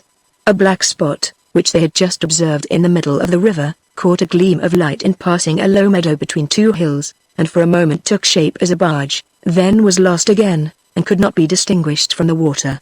Another moment, and it reappeared more distinctly. It was indeed a barge, and now the horse could be seen towing it against the current. Again it was lost at a bend of the river shaded by willows, and they had to resign themselves to incertitude for several minutes. Then a white handkerchief was waved on the prow of the boat, and Monsieur de Lamotte uttered a joyful exclamation. "It is indeed they!" he cried. "Do you see them, Monsieur le Curé?" "I see my boy, he is waving the handkerchief, and his mother is with him. But I think there is a third person. Yes, there is a man, is there not?" "Look well." "Indeed," said the curé, "if my bad sight does not deceive me, I should say there was someone seated near the rudder, but it looks like a child, probably someone from the neighborhood, who has profited by the chance of a lift home." The boat was advancing rapidly. They could now hear the cracking of the whip with which the servant urged on the tow horse. And now it stopped, at an easy landing place, barely 50 paces from the terrace. Madame de Lamotte landed with her son and the stranger, and her husband descended from the terrace to meet her. Long before he arrived at the garden gate, his son's arms were around his neck. "Are you quite well, Edouard?" "Oh yes, perfectly. And your mother?" "Quite well too. She is behind, in as great a hurry to meet you as I am. But she can't run as I do, and you must go halfway. Whom have you brought with you?" "A gentleman from Paris." "From Paris?" "Yes, a Monsieur Derues. But Mama will tell you all about that. Here she is." The curé and the monk arrived just as Monsieur de Lamotte folded his wife in his arms. Although she had passed her 40th year, she was still beautiful enough to justify her husband's eulogism. A moderate plumpness had preserved the freshness and softness of her skin. Her smile was charming, and her large blue eyes expressed both gentleness and goodness. Seen beside this smiling and serene countenance, the appearance of the stranger was downright repulsive, and Monsieur de Lamotte could hardly repress a start of disagreeable surprise at the pitiful and sordid aspect of this diminutive person, who stood apart, looking overwhelmed by conscious inferiority. He was still more astonished when he saw his son take him by the hand with friendly kindness, and heard him say, "Will you come with me, my friend? We will follow my father and mother." Madame de Lamotte, having greeted the curé, looked at the monk, who was a stranger to her. A word or two explained matters, and she took her husband's arm, declining to answer any questions until she reached the louse, and laughing at his curiosity. Pierre Pichon de Saint-Faust de Lamotte, one of the king's equerries, seigneur of Grange Flandre, Valperfond, etc., had married Marie-Françoise Perrier in 1760. Their fortune resembled many others of that period. It was more nominal than actual, more showy than solid. Not that the husband and wife had any cause for self-reproach, or that their estates had suffered from dissipation, unstained by the corrupt manners of the period. Their union had been a model of sincere affection, of domestic virtue and mutual confidence. Marie-Françoise was quite beautiful enough to have made a sensation in society, but she renounced it of her own accord, in order to devote herself to the duties of a wife and mother. The only serious grief she and her husband had experienced was the loss of 2 young children. Edouard, though delicate from his birth, had nevertheless passed the trying years of infancy and early adolescence. He was then nearly 14. With a sweet and rather effeminate expression, blue eyes and a pleasant smile, he was a striking likeness of his mother. His father's affection exaggerated the dangers which threatened the boy, and in his eyes the slightest indisposition became a serious malady. His mother shared these fears, and in consequence of this anxiety Edouard's education had been much neglected. He had been brought up at Buisson-Souef, and allowed to run wild from morning till night, like a young fawn, exercising the vigor and activity of its limbs. He had still the simplicity and general ignorance of a child of 9 or 10. The necessity of appearing at court and suitably defraying the expenses of his office had made great inroads on Monsieur de Lamotte's fortune. He had of late lived at Buisson-Souef in the most complete retirement, but notwithstanding this too long deferred attention to his affairs, his property was ruining him, for the place required a large expenditure, and absorbed a large amount of his income without making any tangible return. He had always hesitated to dispose of the estate on account of its associations. It was there he had met, courted, and married his beloved wife. There the happy days of their youth had been spent, there they both wished to grow old together. Such was the family to which accident had now introduced Derues.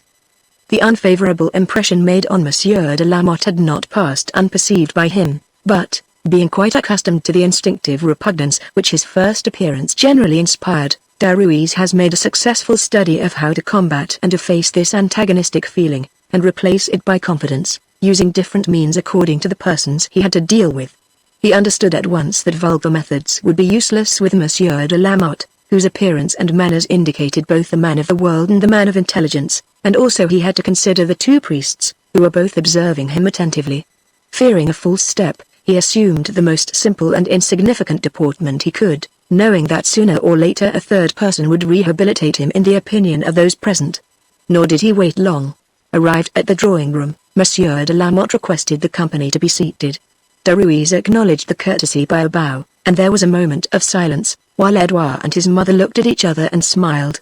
The silence was broken by Madame de Lamotte. "Dear Pierre," she said, "you are surprised to see us accompanied by a stranger, but when you hear what he has done for us you will thank me for having induced him to return here with us." "Allow me," interrupted Derues, "allow me to tell you what happened. The gratitude which Madame imagines she owes me causes her to exaggerate a small service which anybody would have been delighted to render." "No, monsieur, let me tell it, let Mamma tell the story," said Edouard. "What is it, then? What happened?" said Monsieur de Lamotte. "I am quite ashamed," answered Derues, "but I obey your wishes." "Madame." "Yes," replied Madame de Lamotte, "keep your seat, I wish it. Imagine, Pierre, just 6 days ago, an accident happened to Edouard and me which might have had serious consequences. And you never wrote to me, Marie? I should only have made you anxious, and to no purpose. I had some business in one of the most crowded parts of Paris. I took a chair, and Edouard walked beside me. In the Rue Bourbon we were suddenly surrounded by a mob of low people, who were quarreling. Carriages stopped the way, and the horses of one of these took fright in the confusion and uproar, and bolted, in spite of the coachman's endeavors to keep them in hand. It was a horrible tumult, and I tried to get out of the chair, but at that moment the chairmen were both knocked down, and I fell. It is a miracle I was not crushed. I was dragged insensible from under the horses' feet and carried into the house before which all this took place. There, sheltered in a shop and safe from the crowd which encumbered the doorway, I recovered my senses, thanks to the assistance of Monsieur Derues, who lives there. But that is not all. When I recovered I could not walk. I had been so shaken by the fright, the fall, and the danger I had incurred, and I had to accept his offer of finding me another chair when the crowd should disperse, and meanwhile to take shelter in his rooms with his wife, who showed me the kindest attention. "Monsieur," said Monsieur de Lamotte, rising. But his wife stopped him. "Wait a moment, I have not finished yet." Monsieur Derues came back in an hour, and I was then feeling better, but before I left I was stupid enough to say that I had been robbed in the confusion. My diamond earrings, which had belonged to my mother, were gone. You cannot imagine the trouble Monsieur Derues took to discover the thief, and all the appeals he made to the police. I was really ashamed. Although Monsieur de Lamotte did not yet understand what motive, other than gratitude, had induced his wife to bring this stranger home with her, he again rose from his seat, and going to Derues, held out his hand. I understand now the attachment my son shows for you. You are wrong in trying to lessen your good deed in order to escape from our gratitude, Monsieur Derues. Monsieur Derues? Inquired the monk. Do you know the name, my father? Asked Madame de Lamotte eagerly. Edouard had already told me, said the monk, approaching Derues. You live in there, Rue Bebug.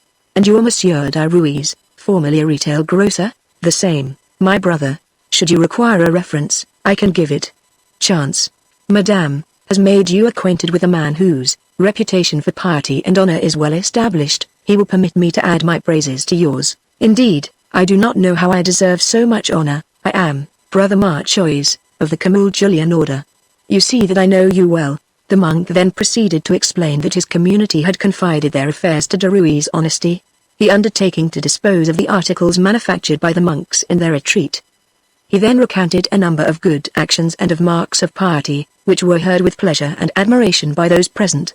Derues received this cloud of incense with an appearance of sincere modesty and humility, which would have deceived the most skillful physiognomist. When the eulogistic warmth of the good brother began to slacken, it was already nearly dark, and the two priests had barely time to regain the presbytery without incurring the risk of breaking their necks in the rough road which led to it. They departed at once, and a room was got ready for Derues. Tomorrow, said Madame de Lamotte as they separated, you can discuss with my husband the business on which you came, tomorrow, or another day, for I beg that you will make yourself at home here, and the longer you will stay the better it will please us. The night was a sleepless one for Derues, whose brain was occupied by a confusion of criminal plans.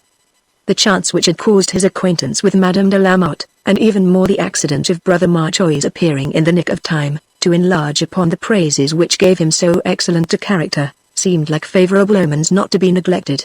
He began to imagine fresh villainies, to outline an unheard-of crime, which as yet he could not definitely trace out, but anyhow there would be plunder to seize and blood to spill, and the spirit of murder excited and kept him awake, just as remorse might have troubled the repose of another. Meanwhile Madame de Lamotte, having retired with her husband, was saying to the latter, well, now, what do you think of my protégé, or rather, of the protector which heaven sent me? I think that physiognomy is often very deceptive, for I should have been quite willing to hang him on the strength of his. It is true that his appearance is not attractive, and it led me into a foolish mistake which I quickly regretted. When I recovered consciousness, and saw him attending on me, much worse and more carelessly dressed than he is today, you were frightened? No, not exactly, but I thought I must be indebted to a man of the lowest class, to some poor fellow who was really starving, and my first effort at gratitude was to offer him a piece of gold. Did he refuse it? No, he accepted it for the poor of the parish. Then he told me his name, Cyrano Derues de Berry, and told me that the shop and the goods it contained were his own property, and that he occupied an apartment in the house. I floundered in excuses, but he replied that he blessed the mistake, inasmuch as it would enable him to relieve some unfortunate people. I was so touched with his goodness that I offered him a second piece of gold. You were quite right, my dear, but what induced you to bring him to Buisson? I should have gone to see and thank him the first time I went to Paris, and meanwhile a letter would have been sufficient. Did he carry his complaisance and interest so far as to offer you his escort? Ah, I see you cannot get over your first impression honestly, is it not so? Indeed, exclaimed Monsieur de Lamotte, laughing heartily, it is truly unlucky for a decent man to have such a face as that. He ought to give Providence no rest until he obtains the gift of another countenance. Always these prejudices. It is not the poor man's fault that he was born like that. Well, you said something about business we were to discuss together. What is it? I believe he can help us to obtain the money we are in want of. And who told him that we wanted any? I did. You.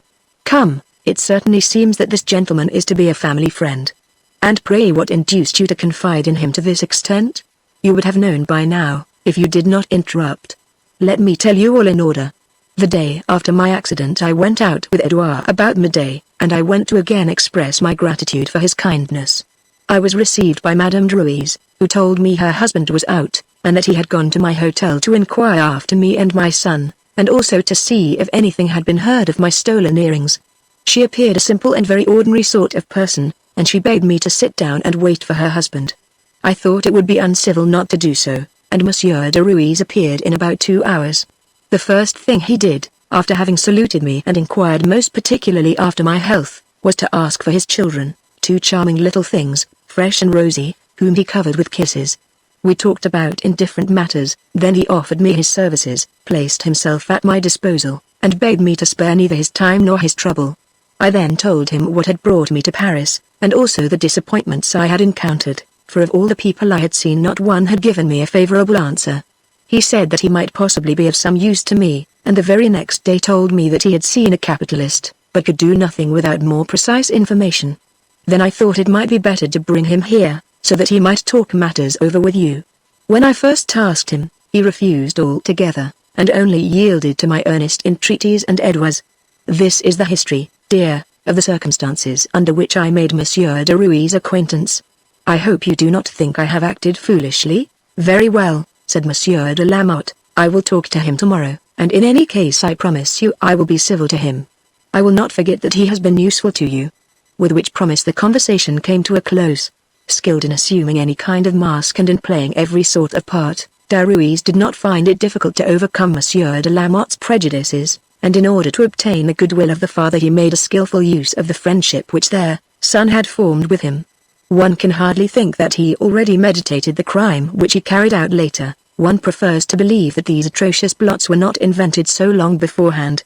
But he was already a prey to the idea, and nothing henceforth could turn him from it. By what route he should arrive at the distant goal which his greed foresaw, he knew not as yet, but he had said to himself, one day this property shall be mine. It was the death warrant of those who owned it.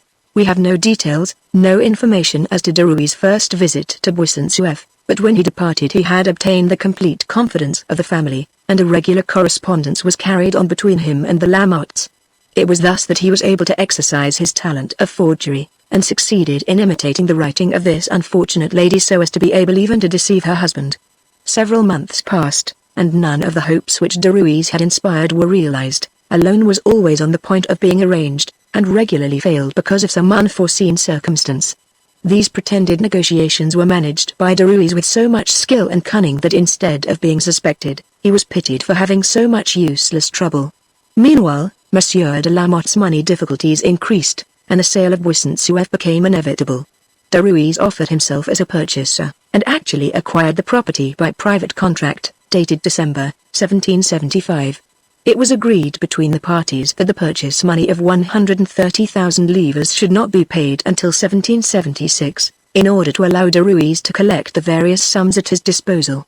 It was an important purchase, which, he said, he only made on account of his interest in Monsieur de Lamotte, and his wish to put an end to the latter's difficulties. But when the period agreed on arrived, towards the middle of 1776, Derues found it impossible to pay. It is certain that he never meant to do so, and a special peculiarity of this dismal story is the avarice of the man, the passion for money which overruled all his actions, and occasionally caused him to neglect necessary prudence. Enriched by 3 bankruptcies, by continual thefts, by usury, the gold he acquired promptly seemed to disappear. He stuck at nothing to obtain it, and once in his grasp, he never let it go again. Frequently he risked the loss of his character for honest dealing rather than relinquish a fraction of his wealth. According to many credible people, it was generally believed by his contemporaries that this monster possessed treasures which he had buried in the ground, the hiding place of which no one knew, not even his wife. Perhaps it is only a vague and unfounded rumor, which should be rejected, or is it, perhaps, a truth which failed to reveal itself? It would be strange if after the lapse of half a century the hiding place were to open and give up the fruit of his rapine. Who knows whether some of this treasure, accidentally discovered, may not have founded fortunes whose origin is unknown, even to their possessors.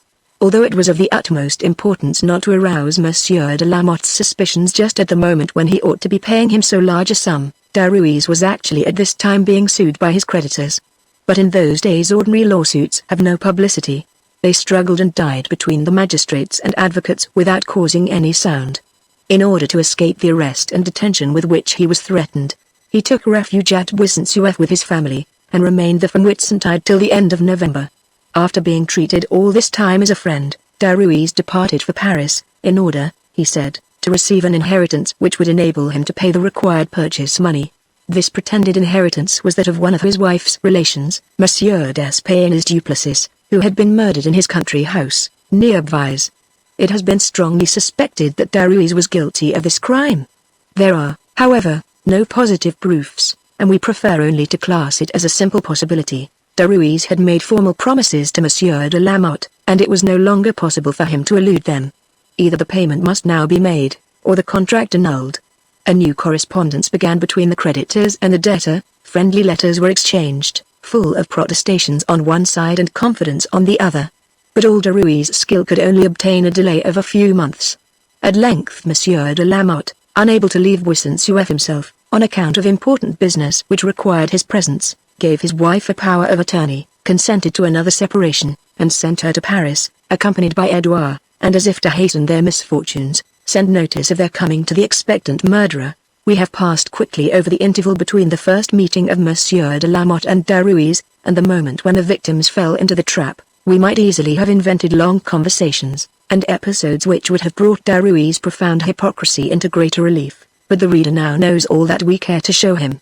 We have purposely lingered in our narration in the endeavor to explain the perversities of this mysterious organization. We have overloaded it with all the facts which seem to throw any light upon this somber character. But now, after these long preparations, the drama opens, the scenes become rapid and lifelike, events, long impeded, accumulate and pass quickly before us, the action is connected and hastens to an end. We shall see Derues like an unwearied Proteus, changing names, costumes, language, multiplying himself in many forms, scattering deceptions and lies from one end of France to the other, and finally, after so many efforts, such prodigies of calculation and activity, end by wrecking himself against a corpse. The letter written at Buisson-Souef arrived at Paris the morning of the 14th of December. In the course of the day an unknown man presented himself at the hotel where Madame de Lamotte and her son had stayed before, and inquired what rooms were vacant. There were 4, and he engaged them for a certain Dumoulin, who had arrived that morning from Bordeaux, and who had passed through Paris in order to meet, at some little distance, relations who would return with him. A part of the rent was paid in advance, and it was expressly stipulated that until his return the rooms should not be let to anyone, as the aforesaid Dumoulin might return with his family and require them at any moment. The same person went to other hotels in the neighborhood and engaged vacant rooms, sometimes for a stranger he expected, sometimes for friends whom he could not accommodate himself. At about 3 o'clock, the Place de Grève was full of people, thousands of heads crowded the windows of the surrounding houses. A parricide was to pay the penalty of his crime, a crime committed under atrocious circumstances, with an unheard-of refinement of barbarity. The punishment corresponded to the crime. The wretched man was broken on the wheel. The most complete and terrible silence prevailed in the multitude eager for ghastly emotions. 3 times already had been heard the heavy thud of the instrument which broke the victim's limbs, and a loud cry escaped the sufferer which made all who heard it shudder with horror. One man only, who, in spite of all his efforts, could not get through the crowd and cross the square, remained unmoved, and looking contemptuously towards the criminal, muttered, "Idiot." He was unable to deceive anyone. A few moments later the flames began to rise from the funeral pile, the crowd began to move, and then was able to make his way through and reach one of the streets leading out of the square. The sky was overcast, and the grey daylight hardly penetrated the narrow lane, hideous and gloomy as the name it bore, and which, only a few years ago, still wound like a long serpent through the mire of this quarter. Just then it was deserted, owing to the attraction of the execution close by. The man who had just left the square proceeded slowly, attentively reading all the inscriptions on the doors. He stopped at number 75, where on the threshold of a shop sat a stout woman busily knitting, over whom one read in big yellow letters, "Widow Masson." He saluted the woman, and asked, "Is there not a cellar to let in this house?" "There is, master," answered the widow. "Can I speak to the owner?" "And that is myself, by your leave." "Will you show me the cellar?" "I am a provincial wine merchant. My business often brings me to Paris, and I want a cellar where I could deposit wine which I sell on commission." They went down together. After examining the place, and ascertaining that it was not too damp for the expensive wine which he wished to leave, the man agreed about the rent, paid the first term in advance, and was entered on the widow Masson's books under the name of Ducaudry. It is hardly necessary to remark that it should have been Derues, when he returned home in the evening. His wife told him that a large box had arrived. "It is all right," he said, "the carpenter from whom I ordered it is a man of his word." Then he supped, and caressed his children. The next day being Sunday, he received the communion, to the great edification of the devout people of the neighborhood. On Monday the 16th, Madame de Lamotte and Edouard, descending from the Montier stagecoach, were met by Derues and his wife. "Did my husband write to you, Monsieur Derues?" inquired Madame de Lamotte. "Yes, Madame, 2 days ago, and I have arranged our dwelling for your reception." "What? But did not Monsieur de Lamotte ask you to engage the rooms I have had before at the Hotel de France?" "He did not say so, and if that was your idea I trust you will change it. Do not deprive me of the pleasure of offering you the hospitality which for so long I have accepted from you. Your room is quite ready, also one for this dear boy," and so saying he took Edouard's hand, "and I am sure if you ask his opinion, he will say you had better be content to stay with me." "Undoubtedly," said the boy, "and I do not see why there need be any hesitation between friends." Whether by accident, or secret presentiment, or because she foresaw the possibility of business discussions between them, Madame de Lamotte objected to this arrangement. Derues, having a business appointment which he was bound to keep, desired his wife to accompany the Lamottes to the Hotel de France, and in case of their not being able to find rooms there, mentioned 3 others as the only ones in the quarter where they could be comfortably accommodated. 2 hours later Madame de Lamotte and her son returned to his house in the Rue Bourbon. The house which Derues occupied stood opposite the Rue des Menneries, and was pulled down quite lately to make way for the Rue Rambuteau. In 1776 it was one of the finest houses of the Rue Bourbon, and it required a certain income to be able to live there, the rents being tolerably high. A large arched doorway gave admittance to a passage, lighted at the other end by a small court, on the far side of which was the shop into which Madame de Lamotte had been taken on the occasion of the accident. The house staircase was to the right of the passage, and the Derues dwelling on the entresol. The first room, lighted by a window looking into the court, was used as a dining room, and led into a simply furnished sitting room, such as was generally found among the bourgeois and tradespeople of this period.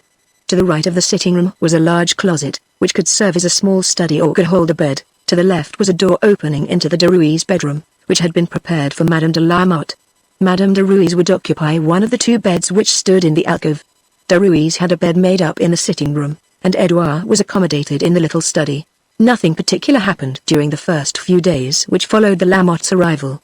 They had not come to Paris only on account of the Buisson-Souef affairs. Edouard was nearly 16, and after much hesitation his parents had decided on placing him in some school where his hitherto neglected education might receive more attention. Derues undertook to find a capable tutor, in whose house the boy would be brought up in the religious feeling which the cure of Buisson and his own exhortations had already tended to develop. These proceedings, added to Madame de Lamotte's endeavors to collect various sums due to her husband, took some time. Perhaps, when on the point of executing a terrible crime, Derues tried to postpone the fatal moment, although, considering his character, this seems unlikely, for one cannot do him the honor of crediting him with a single moment of remorse, doubt, or pity. Far from it, it appears from all the information which can be gathered, that Derues, faithful to his own traditions, was simply experimenting on his unfortunate guests, for no sooner were they in his house than both began to complain of constant nausea, which they had never suffered from before. While he thus ascertained the strength of their constitution, he was able, knowing the cause of the malady, to give them relief, so that Madame de Lamotte, although she grew daily weaker, had so much confidence in him as to think it unnecessary to call in a doctor. Fearing to alarm her husband, she never mentioned her sufferings, and her letters only spoke of the care and kind attention which she received. On the 15th of January, 1777, Edouard was placed in a school in the Rue du Hammam. His mother never saw him again. She went out once more to place her husband's power of attorney with a lawyer in the Rue de Pont. On her return she felt so weak and broken down that she was obliged to go to bed and remain there for several days. On January 29 the unfortunate lady had risen, and was sitting near the window which overlooked the deserted Rue des Menetriers, where clouds of snow were drifting before the wind. Who can guess the sad thoughts which may have possessed her? All around dark, cold, and silent, tending to produce painful depression and involuntary dread. To escape the gloomy ideas which besieged her, her mind went back to the smiling times of her youth and marriage. She recalled the time when, alone at Buisson during her husband's enforced absences, she wandered with her child in the cool and shaded walks of the park, and sat out in the evening, inhaling the scent of the flowers, and listening to the murmur of the water, or the sound of the whispering breeze in the leaves. Then, coming back from these sweet recollections to reality, she shed tears, and called on her husband and son. So deep was her reverie that she did not hear the room door open, did not perceive the darkness had come on. The light of a candle, dispersing the shadows, made her start. She turned her head, and saw Derues coming towards her. He smiled, and she made an effort to keep back the tears which were shining in her eyes, and to appear calm. "I am afraid I disturb you," he said. "I came to ask a favor." "Madame, what is it, Monsieur Derues?" she inquired. "Will you allow me to have a large chest brought into this room? I ought to pack some valuable things in it which are in my charge, and are now in this cupboard. I am afraid it will be in your way. Is it not your own house, and is it not rather I who am in the way and a cause of trouble? Pray have it brought in, and try to forget that I am here. You are most kind to me, but I wish I could spare you all this trouble and that I were fit to go back to Buisson. I had a letter from my husband yesterday. We will talk about that presently, if you wish it," said Derues. "I will go and fetch the servant to help me to carry in this chest. I have put it off hitherto, but it really must be sent in 3 days." He went away, and returned in a few minutes. The chest was carried in, and placed before the cupboard at the foot of the bed. Alas! The poor lady little thought it was her own coffin which stood before her. The maid withdrew, and Derues assisted Madame de Lamotte to a seat near the fire, which he revived with more fuel. He sat down opposite to her, and by the feeble light of the candle placed on a small table between them could contemplate at leisure the ravages wrought by poison on her wasted features. "I saw your son today," he said. "He complains that you neglect him, and have not seen him for 12 days. He does not know you have been ill, nor did I tell him. The dear boy. He loves you so tenderly, and I also long to see him. My friend, I cannot tell you what terrible presentiments beset me. It seems as if I were threatened with some great misfortune, and just now, when you came in, I could think only of death. What is the cause of this languor and weakness? It is surely no temporary ailment. Tell me the truth, am I not dreadfully altered? And do you not think my husband will be shocked when he sees me like this?" "You are unnecessarily anxious," replied Derues. "It is rather a failing of yours. Did I not see you last year tormenting yourself about Edouard's health, when he was not even thinking of being ill? I am not so soon alarmed. My own old profession, and that of chemistry, which I studied in my youth, have given me some acquaintance with medicine. I have frequently been consulted, and have prescribed for patients whose condition was supposed to be desperate, and I can assure you I have never seen a better and stronger constitution than yours. Try to calm yourself, and do not call up chimeras, because a mind at ease is the greatest enemy of illness. This depression will pass, and then you will regain your strength. May God grant it. For I feel weaker every day. We have still some business to transact together." The notary advice writes that the difficulties which prevented his paying over the inheritance of my wife's relation, Monsieur Duplessis, have mostly disappeared. I have 100,000 livres at my disposal, that is to say, at yours, and in a month at latest I shall be able to pay off my debt. You ask me to be sincere, he continued, with a tinge of reproachful irony. Be sincere in your turn, madame, and acknowledge that you and your husband have both felt uneasy, and that the delays I have been obliged to ask for have not seemed very encouraging to you. It is true, she replied, but we never questioned your good faith, and you were right. One is not always able to carry out one's intentions, events can always upset our calculations, but what really is in our power is the desire to do right, to be honest, and I can say that I never intentionally wronged anyone. And now, I am happy in being able to fulfill my promises to you. I trust when I am the owner of Buisson-Souef you will not feel obliged to leave it. Thank you, I should like to come occasionally, for all my happy recollections are connected with it. Is it necessary for me to accompany you to Dumas? Why should you not? The change would do you good. She looked up at him and smiled sadly. I'm not in a fit state to undertake it. Not if you imagine that you are unable, certainly. Come, have you any confidence in me? The most complete confidence, as you know. Very well, then, trust to my care. This very evening I will prepare a draft for you to take tomorrow morning, and I will even now fix the duration of this terrible malady which frightens you so much. In 2 days I shall fetch Edouard from his school to celebrate the beginning of your convalescence, and we will start, at latest, on February 1st. You are astonished at what I say, but you shall see if I am not a good doctor, and much cleverer than many who pass for such merely because they have obtained a diploma. Then, doctor, I will place myself in your hands. Remember what I say. You will leave this on February 1st, to begin this cure. Can you ensure my sleeping tonight? Certainly. I will go now, and send my wife to you. She will bring a draft, which you must promise to take. I will exactly follow your prescriptions. "Good night, my friend, good night, madame, and take courage," and bowing low, he left the room. The rest of the evening was spent in preparing the fatal medicine. The next morning, an hour or two after Madame de Lamotte had swallowed it, the maid who had given it to her came and told Derues the invalid was sleeping very heavily and snoring, and asked if she ought to be awoke. He went into the room, and, opening the curtains, approached the bed.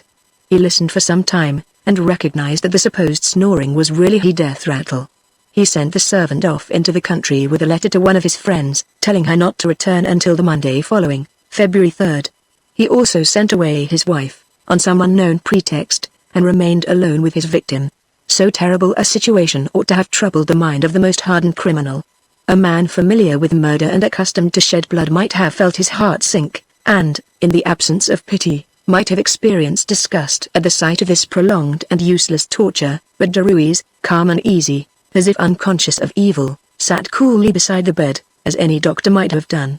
From time to time he felt the slackening pulse, and looked at the glassy and sightless eyes which turned in their orbits, and he saw without terror the approach of night, which rendered this awful tete-a-tete apostrophe even more horrible. The most profound silence reigned in the house, the street was deserted, and the only sound heard was caused by an icy rain mixed with snow driven against the glass, and occasionally the howl of the wind, which penetrated the chimney and scattered the ashes. A single candle placed behind the curtains lighted this dismal scene, and the irregular flicker of its flame cast weird reflections and dancing shadows on the walls of the alcove. There came a lull in the wind, the rain ceased, and during this instant of calm someone knocked, at first gently, and then sharply, at the outer door. Derues dropped the dying woman's hand and bent forward to listen. The knock was repeated, and he grew pale. He threw the sheet, as if it were a shroud, over his victim's head, drew the curtains of the alcove, and went to the door. "Who is there?" he inquired. "Open, Monsieur Derues," said a voice which he recognized as that of a woman of Chartres whose affairs he managed, and who had entrusted him with sundry deeds in order that he might receive the money due to her. This woman had begun to entertain doubts as to Derues' honesty, and as she was leaving Paris the next day, had resolved to get the papers out of his hands. "Open the door," she repeated. "Don't you know my voice? I am sorry I cannot let you in. My servant is out, she has taken the key and locked the door outside. You must let me in," the woman continued. "It is absolutely necessary I should speak to you. Come tomorrow. I leave Paris tomorrow, and I must have those papers tonight." He again refused, but she spoke firmly and decidedly. "I must come in. The porter said you were all out, but, from the Rue des Menetriers I could see the light in your room. My brother is with me, and I left him below. I shall call him if you don't open the door. Come in, then," said Derues. "Your papers are in the sitting room. Wait here, and I will fetch them." The woman looked at him and took his hand. "Heavens! How pale you are! What is the matter?" "Nothing is the matter. Will you wait here?" But she would not release his arm, and followed him into the sitting room, where Derues began to seek hurriedly among the various papers which covered a table. "Here they are," he said. "Now you can go." "Really," said the woman, examining her deeds carefully, "never yet did I see you in such a hurry to give up things which don't belong to you. But do hold that candle steadily, your hand is shaking so that I cannot see to read." At that moment the silence which prevailed all round was broken by a cry of anguish, a long groan proceeding from the chamber to the right of the sitting room. "What is that?" cried the woman. "Surely it is a dying person." The sense of the danger which threatened made Derues pull himself together. "Do not be alarmed," he said. "My wife has been seized with a violent fever, she is quite delirious now, and that is why I told the porter to let no one come up." But the groans in the next room continued, and the unwelcome visitor, overcome by terror which she could neither surmount nor explain, took a hasty leave, and descended the staircase with all possible rapidity. As soon as he could close the door, Derues returned to the bedroom. Nature frequently collects all her expiring strength at the last moment of existence. The unhappy lady struggled beneath her coverings. The agony she suffered had given her a convulsive energy, and inarticulate sounds proceeded from her mouth. Derues approached and held her on the bed. She sank back on the pillow, shuddering convulsively, her hands plucking and twisting the sheets, her teeth chattering and biting the loose hair which fell over her face and shoulders. "Water! Water!" she cried, and then, "Edouard, my husband!" Edouard! "Is it you?" Then rising with a last effort, she seized her murderer by the arm, repeating, "Edouard!" "Oh!" and then fell heavily, dragging Derues down with her. His face was against hers, he raised his head, but the dying hand, clenched in agony, had closed upon him like a vice. The icy fingers seemed made of iron and could not be opened, as through the victim had seized on her assassin as a prey, and clung to the proof of his crime. Derues at last freed himself, and putting his hand on her heart, "It is over," he remarked. "She has been a long time about it. What o'clock is it? 9? She has struggled against death for 12 hours. While the limbs still retained a little warmth, he drew the feet together, crossed the hands on the breast, and placed the body in the chest. When he had locked it up, he remade the bed, undressed himself, and slept comfortably in the other one. The next day, February 1st, the day he had fixed for the going out of Madame de la Motte, he caused the chest to be placed on a handcart and carried at about 10 o'clock in the morning to the workshop of a carpenter of his acquaintance called Mauchy, who dwelt near the Louvre. The two commissionaires employed had been selected in distant quarters, and did not know each other. They were well paid, and each presented with a bottle of wine. These men could never be traced. Derues requested the carpenter's wife to allow the chest to remain in the large workshop, saying he had forgotten something at his own house, and would return to fetch it in 3 hours. But, instead of a few hours, he left it for 2 whole days. Why, one does not know, but it may be supposed that he wanted the time to dig a trench in a sort of vault under the staircase leading to the cellar in the Rue de la Mortellerie. Whatever the cause, the delay might have been fatal, and did occasion an unforeseen encounter which nearly betrayed him. But of all the actors in this scene he alone knew the real danger he incurred, and his coolness never deserted him for a moment. The third day, as he walked alongside the handcart on which the chest was being conveyed, he was accosted at Saint-Germain-l'Auxerrois by a creditor who had obtained a writ of execution against him, and at the imperative sign made by this man the porter stopped. The creditor attacked Derues violently, reproaching him for his bad faith in language which was both energetic and uncomplimentary, to which the latter replied in as conciliatory a manner as he could assume.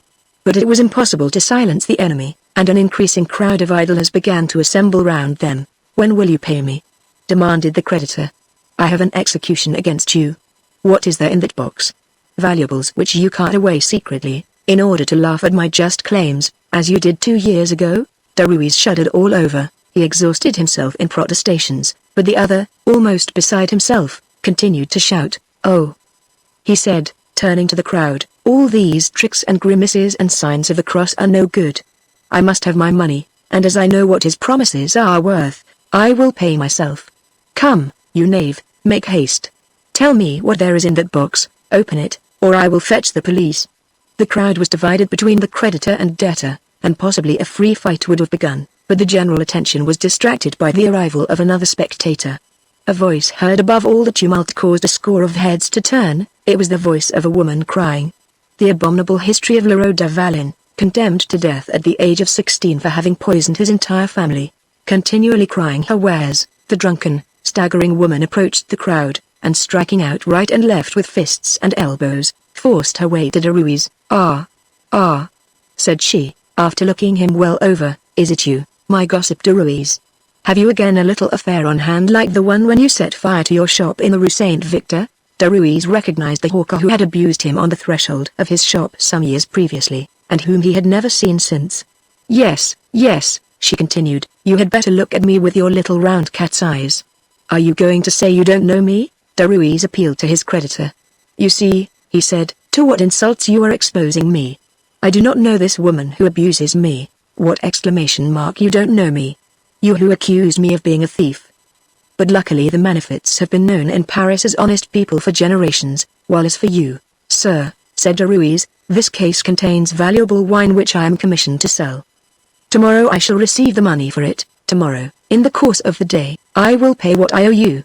But I am waited for now. Do not in heaven's name detain me longer, and thus deprive me of the means of paying at all."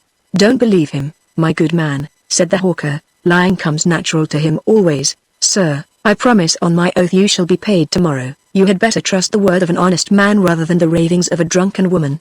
The creditor still hesitated, but another person now spoke in Derues' favor. It was the carpenter Mauchy, who had inquired the cause of the quarrel. "For God's sake," he exclaimed, "let the gentleman go on. That chest came from my workshop, and I knows there is wine inside it. He told my wife so 2 days ago. Will you be surety for me, my friend?" asked Derues. "Certainly I will. I have not known you for 10 years in order to leave you in trouble and refuse to answer for you. What the devil are respectable people to be stopped like this in a public place? Come, sir, believe his word, as I do." After some more discussion, the porter was at last allowed to proceed with his hand cart. The hawker wanted to interfere, but Mauchi warned her off and ordered her to be silent. "Ah! Ah!" she cried, "what does it matter to me? Let him sell his wine if he can, I shall not drink any on his premises. This is the second time he has found a surety to my knowledge. The beggar must have some special secret for encouraging the growth of fools. Goodbye, gossip Derues, you know I shall be selling your history some day." Meanwhile, the abominable history of Leroy de Valin, condemned to death at the age of 16 for having poisoned his entire family. Whilst she amused the people by her grimaces and grotesque gestures, and while Mauchi held forth to some of them, Derues made his escape. Several times between Saint-Germain-l'Auxerrois and the Rue de la Mortellerie he nearly fainted, and was obliged to stop. While the danger lasted, he had had sufficient self-control to confront it coolly, but now that he calculated the depth of the abyss which for a moment had opened beneath his feet, dizziness laid hold on him. Other precautions now became necessary. His real name had been mentioned before the commissionaire, and the widow Masson, who owned the cellar, only knew him as Ducaudry. He went on in front, asked for the keys, which till then had been left with her, and the chest was got downstairs without any awkward questions. Only the porter seemed astonished that this supposed wine, which was to be sold immediately, should be put in such a place, and asked if he might come the next day and move it again. Derues replied that someone was coming for it that very day. This question, and the disgraceful scene which the man had witnessed, made it necessary to get rid of him without letting him see the pit dug under the staircase. Derues tried to drag the chest towards the hole, but all his strength was insufficient to move it.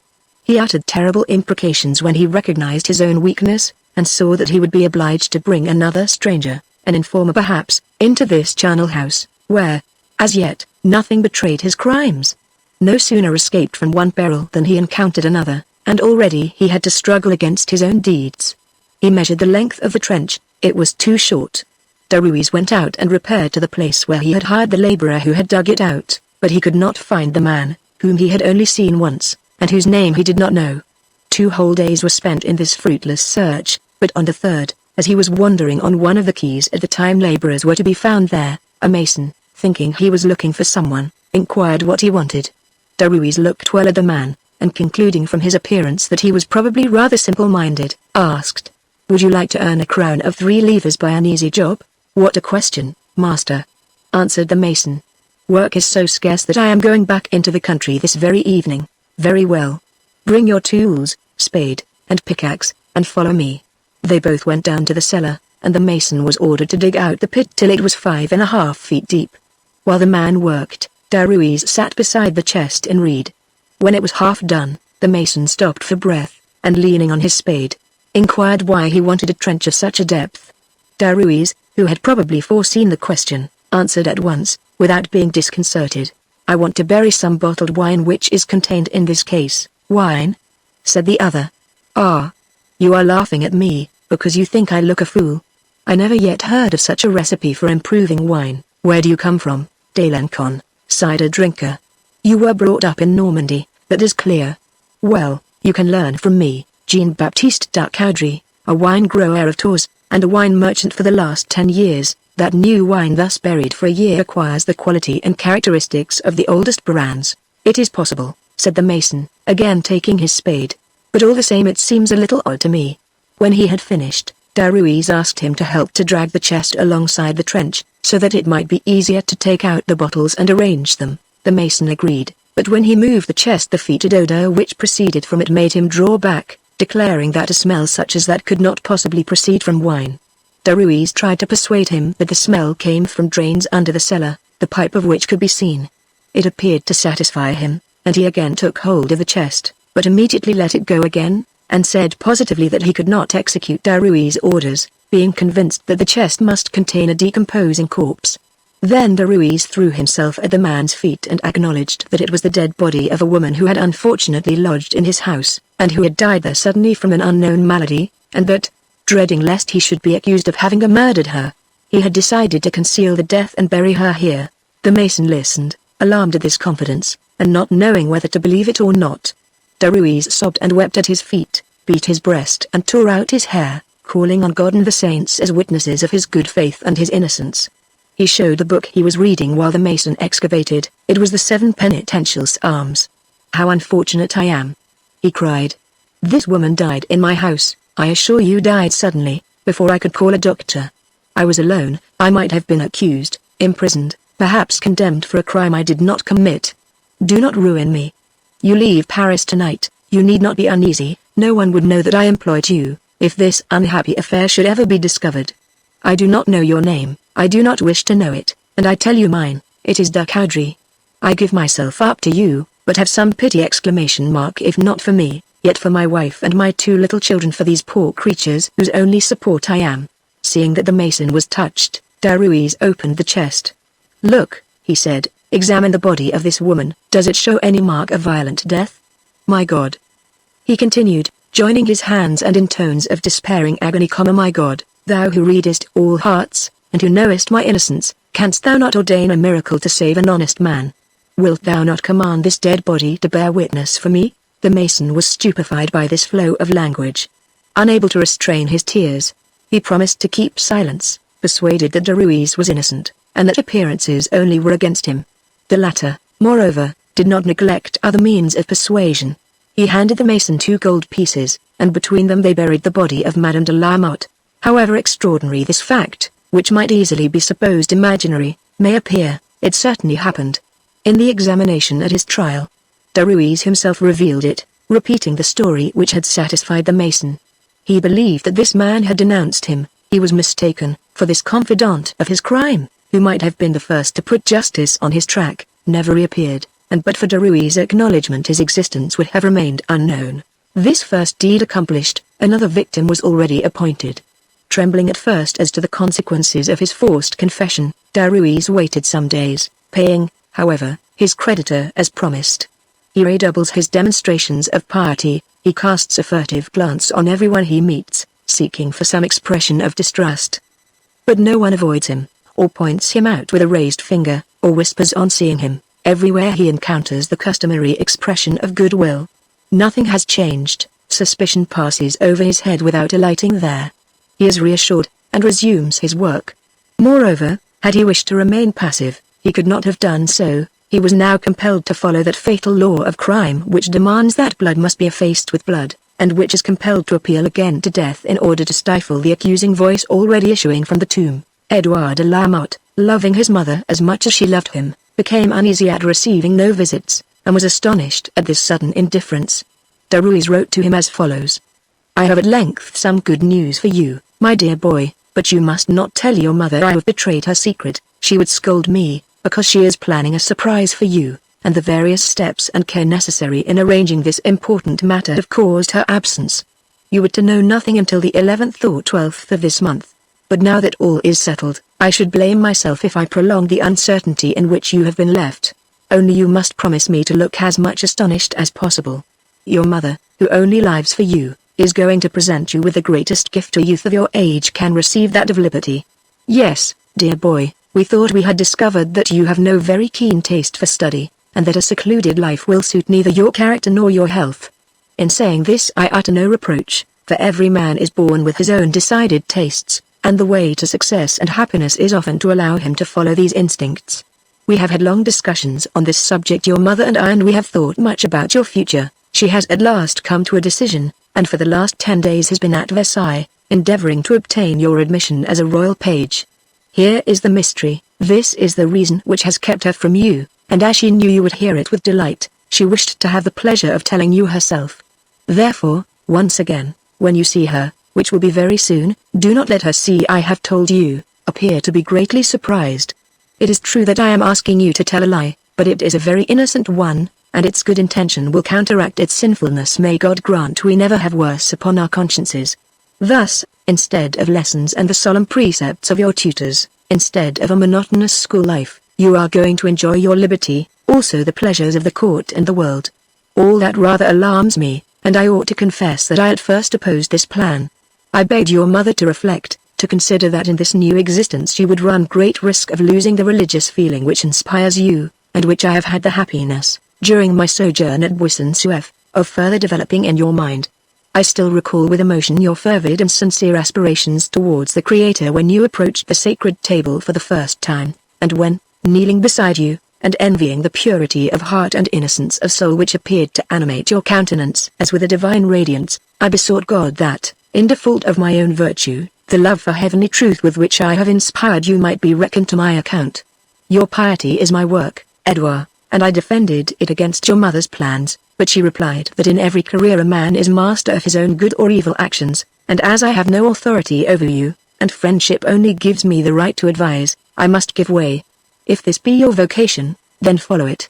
My occupations are so numerous, I have to collect from different sources this 100,000 livres intended to defray the greater part of the Buisson purchase, that I have not a moment in which to come and see you this week. Spend the time in reflection, and write to me fully what you think about this plan. If, like me, you feel any scruples, you must tell them to your mother, who decidedly wants only to make you happy. Speak to me freely, openly. It is arranged that I am to fetch you on the 11th of this month, and escort you to Versailles, where Madame de Lamotte will be waiting to receive you with the utmost tenderness. Adieu, dear boy, write to me.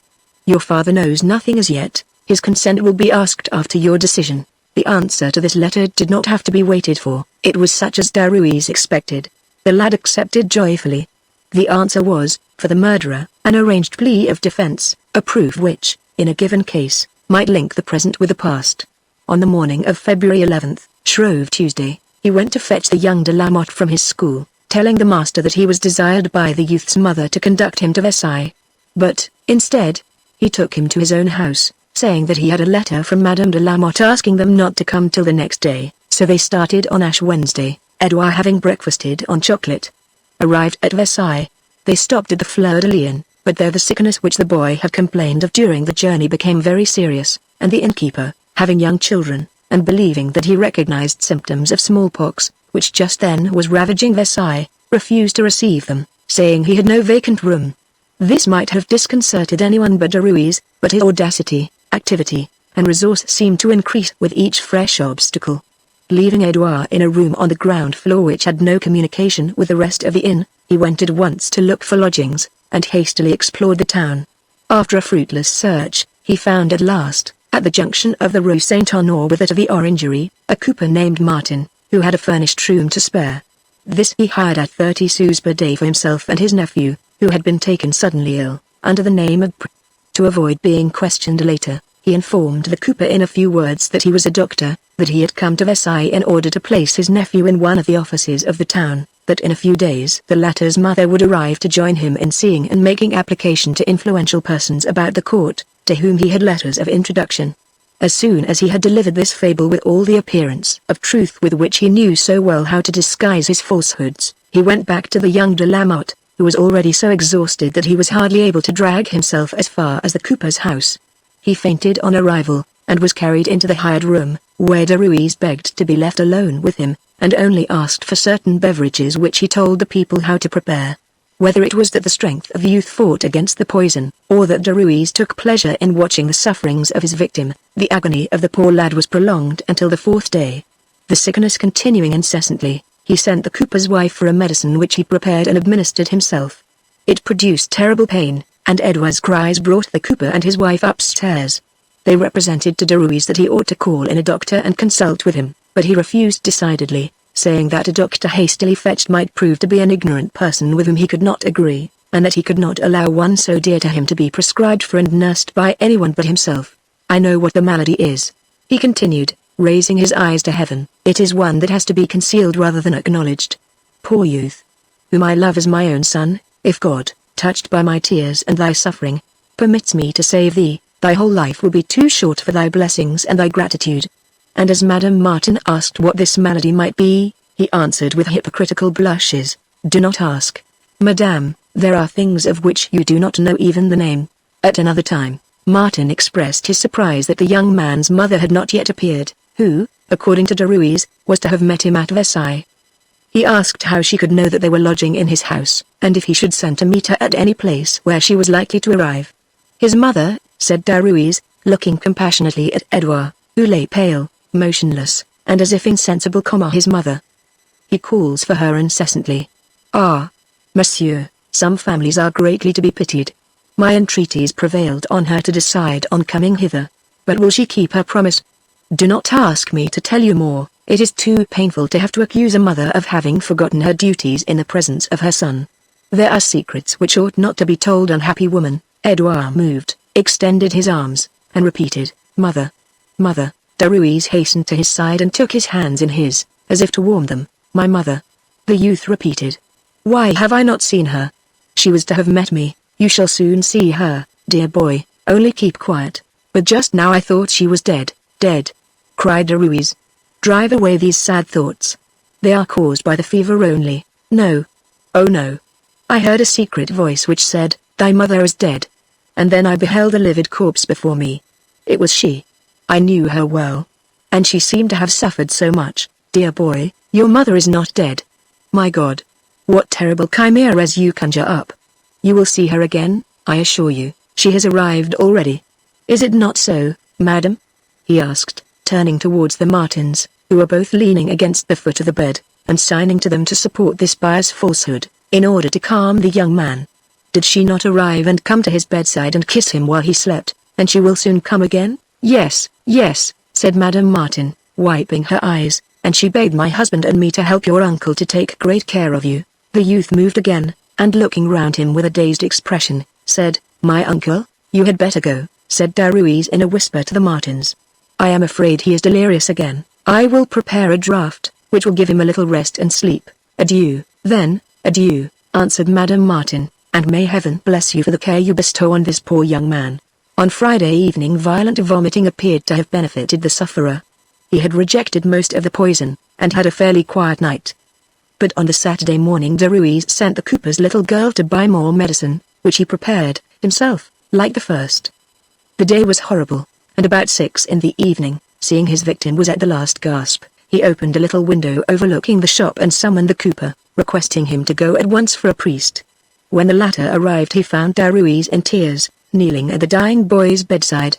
And now, by the light of 2 tapers placed on a table, flanking the holy water stoup, there began what on one side was an abominable and sacrilegious comedy, a disgraceful parody of that which Christians consider most sacred and most dear, on the other, a pious and consoling ceremony. The cooper and his wife, their eyes bathed in tears, knelt in the middle of the room, murmuring such prayers as they could remember. Derues gave up his place to the priest, but as Edouard did not answer the latter's questions, he approached the bed, and bending over the sufferer, exhorted him to confession. "Dear boy," he said, "take courage, your sufferings here will be counted to you above, God will weigh them in the scales of his infinite mercy. Listen to the words of his holy minister, cast your sins into his bosom, and obtain from him forgiveness for your faults." "I am in such terrible pain," cried Edouard. "Water! Water! Extinguish the fire which consumes me." A violent fit came on, succeeded by exhaustion and the death rattle. Derues fell on his knees, and the priest administered extreme unction.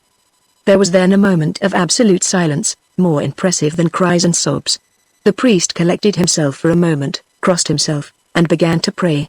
Derues also crossed himself, and repeated in a low voice, apparently choked by grief, "Go forth, O Christian soul, from this world, in the name of God the Father Almighty, who created thee, in the name of Jesus Christ, the Son of the living God, who suffered for thee, in the name of the Holy Ghost, who was poured out upon thee." The youth struggled in his bed, and a convulsive movement agitated his limbs. Derues continued, "When thy soul departs from this body may it be admitted to the holy mountain of Sion, to the heavenly Jerusalem, to the numerous company of angels, and to the church of the firstborn, whose names are written in heaven." "Mother! My mother!" cried Edouard. Derues resumed, "Let God arise, and let the powers of darkness be dispersed. Let the spirits of evil, who reign over the air, be put to flight. Let them not dare to attack a soul redeemed by the precious blood of Jesus Christ." "Amen," responded the priest and the Martins. There was another silence, broken only by the stifled sobs of Derues. The priest again crossed himself and took up the prayer. "We beseech thee, O beloved and only Son of God, by the merits of thy sacred passion, thy cross and thy death, to deliver this thy servant from the pains of hell, and to lead him to that happy place whither thou didst vouchsafe to lead the thief, who, with thee, was bound upon the cross, thou, who art God, living and reigning with the Father and the Holy Ghost. Amen," repeated those present. Derues now took up the prayer, and his voice mingled with the dying gasps of the sufferer. and there was a darkness over all the earth. To thee, O Lord, we commend the soul of this thy servant, that, being dead to the world, he may live to thee, and the sins he hath committed through the frailty of his mortal nature, do thou in thy most merciful goodness, forgive and wash away. Amen. After which all present sprinkled holy water on the body. When the priest had retired, shown out by Madame Martin, Derues said to her husband, "This unfortunate young man has died without the consolation of beholding his mother. His last thought was for her.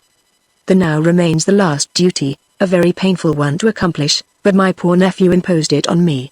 A few hours ago, feeling that his end was near, he asked me, as a last mark of friendship, not to entrust these final duties to the hands of strangers, while he applied himself to the necessary work in presence of the cooper, who was much affected by the sight of such sincere and profound affliction." Derues added, sighing, "I shall always grieve for this dear boy.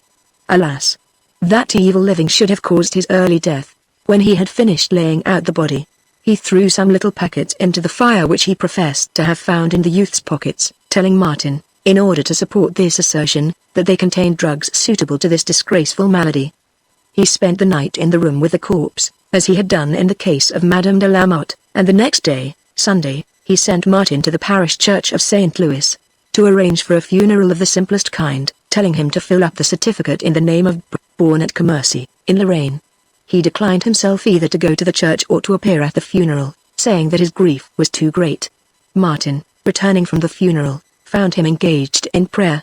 Derues gave him the dead youth's clothes and departed, leaving some money to be given to the poor of the parish, and for masses to be said for the repose of the soul of the dead. He arrived at home in the evening, found his wife entertaining some friends, and told them he had just come from Chartres, where he had been summoned on business. Everyone noticed his unusual air of satisfaction, and he sang several songs during supper. Having accomplished these two crimes, Derues did not remain idle. When the murderer's part of his nature was at rest, the thief reappeared. His extreme avarice now made him regret the expense caused by the deaths of Madame de Lamotte and her son, and he wished to recoup himself. 2 days after his return from Versailles, he ventured to present himself at Edouard's school. He told the master that he had received a letter from Madame de Lamotte, saying that she wished to keep her son, and asking him to obtain Edouard's belongings. The schoolmaster's wife, who was present, replied that that could not be, that Monsieur de Lamotte would have known of his wife's intention, that she would not have taken such a step without consulting him, and that only the evening before, they had received a present of game from Buisson-Souef, with a letter in which Monsieur de Lamotte entreated them to take great care of his son. "If what you say is true," she continued, "Madame de Lamotte is no doubt acting on your advice in taking away her son.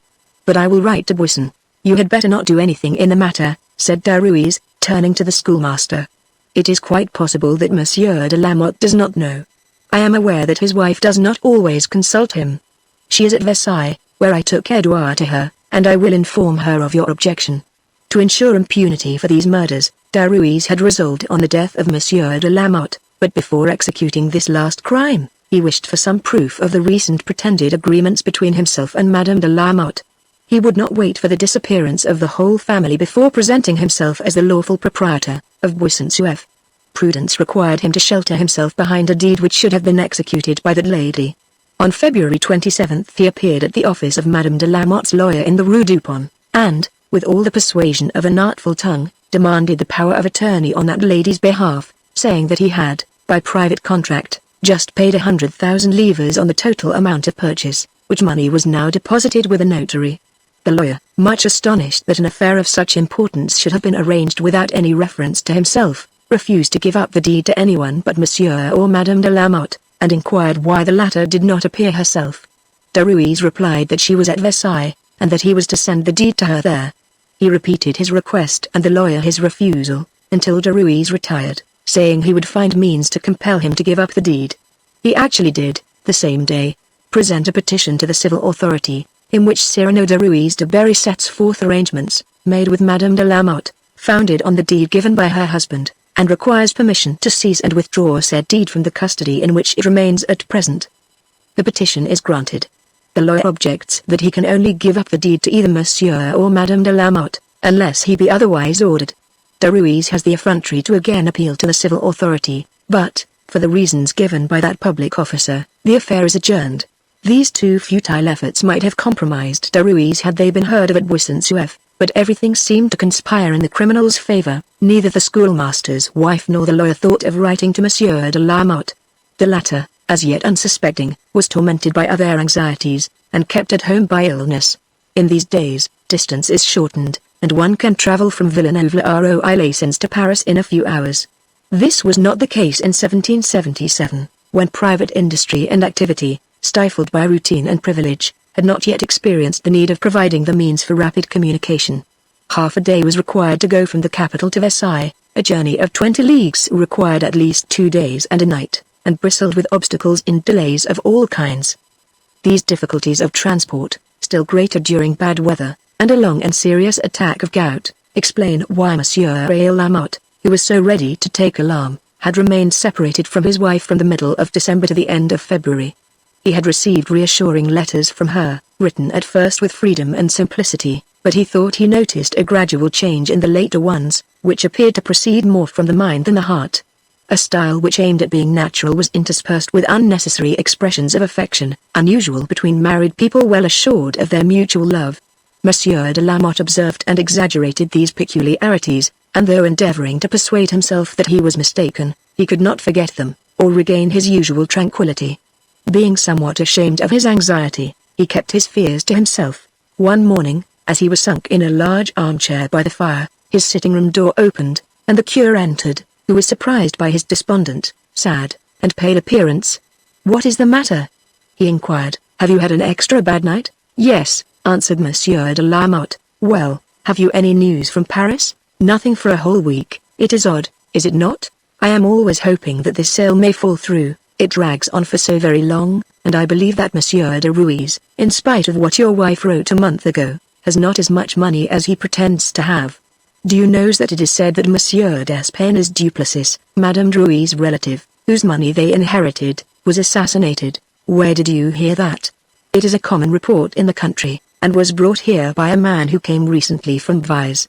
Have the murderers been discovered?" "Apparently not. Justice seems unable to discover anything at all." Monsieur de Lamotte hung his head, and his countenance assumed an expression of painful thought, as though this news affected him personally. "Frankly," resumed the curé, "I believe you will remain Seigneur du Buisson-Souef, and that I shall be spared the pain of writing another name over your seat in the church of Villeneuve. The affair must be settled in a few days, for I can wait no longer. If the purchaser be not Monsieur Derues, it will have to be someone else."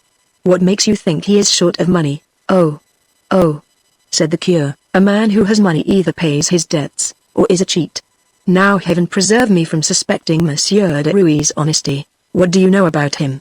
Do you remember Brother Marchois of the Camiljulians, who came to see me last spring, and who was here the day Monsieur Derues arrived, with your wife and Edouard?" "Perfectly."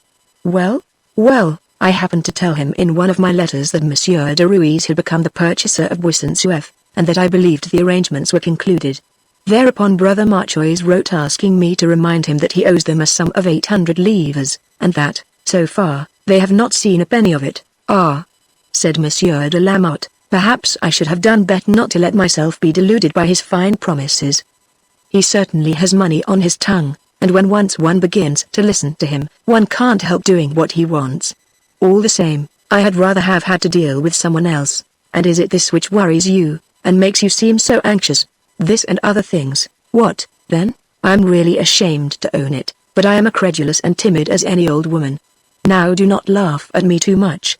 Do you believe in dreams?" "Monsieur," said the curé, smiling, "you should never ask a coward whether he is afraid. You only risk his telling a lie. He will say no, but he means yes. And are you a coward, my father?" "A little. I don't precisely believe all the nursery tales, or in the favorable or unfavorable meaning of some object seen during our sleep, but—" A sound of steps interrupted them. A servant entered, announcing Monsieur Derues. On hearing the name, Monsieur de Lamotte felt troubled in spite of himself, but, overcoming the impression, he rose to meet the visitor. "You had better stay," he said to the curé, who was also rising to take leave. "Stay, we have probably nothing to say which cannot be said before you." Derues entered the room, and, after the usual compliments, sat down by the fire, opposite Monsieur de Lamotte. "You did not expect me," he said, "and I ought to apologize for surprising you thus." "Give me some news of my wife," asked Monsieur de Lamotte anxiously. "She has never been better. Your son is also to perfect health, but why are you alone?" Why does not Marie accompany you? It is 10 weeks since she went to Paris. She has not yet quite finished the business with which you entrusted her. Perhaps I am partly the cause of this long absence, but one cannot transact business as quickly as one would wish. But, you have no doubt heard from her, that all is finished, or nearly so, between us. We have drawn up a second private contract, which annuls the former agreement, and I have paid over a sum of 100,000 livres. I do not comprehend, said Monsieur de Lamotte. What can induce my wife not to inform me of this? You did not know? I know nothing. I was wondering just now with Monsieur le Curé why I did not hear from her. Madame de Lamotte was going to write to you, and I do not know what can have hindered her. When did you leave her? Several days ago. I have not been at Paris, I am returning from Chartres.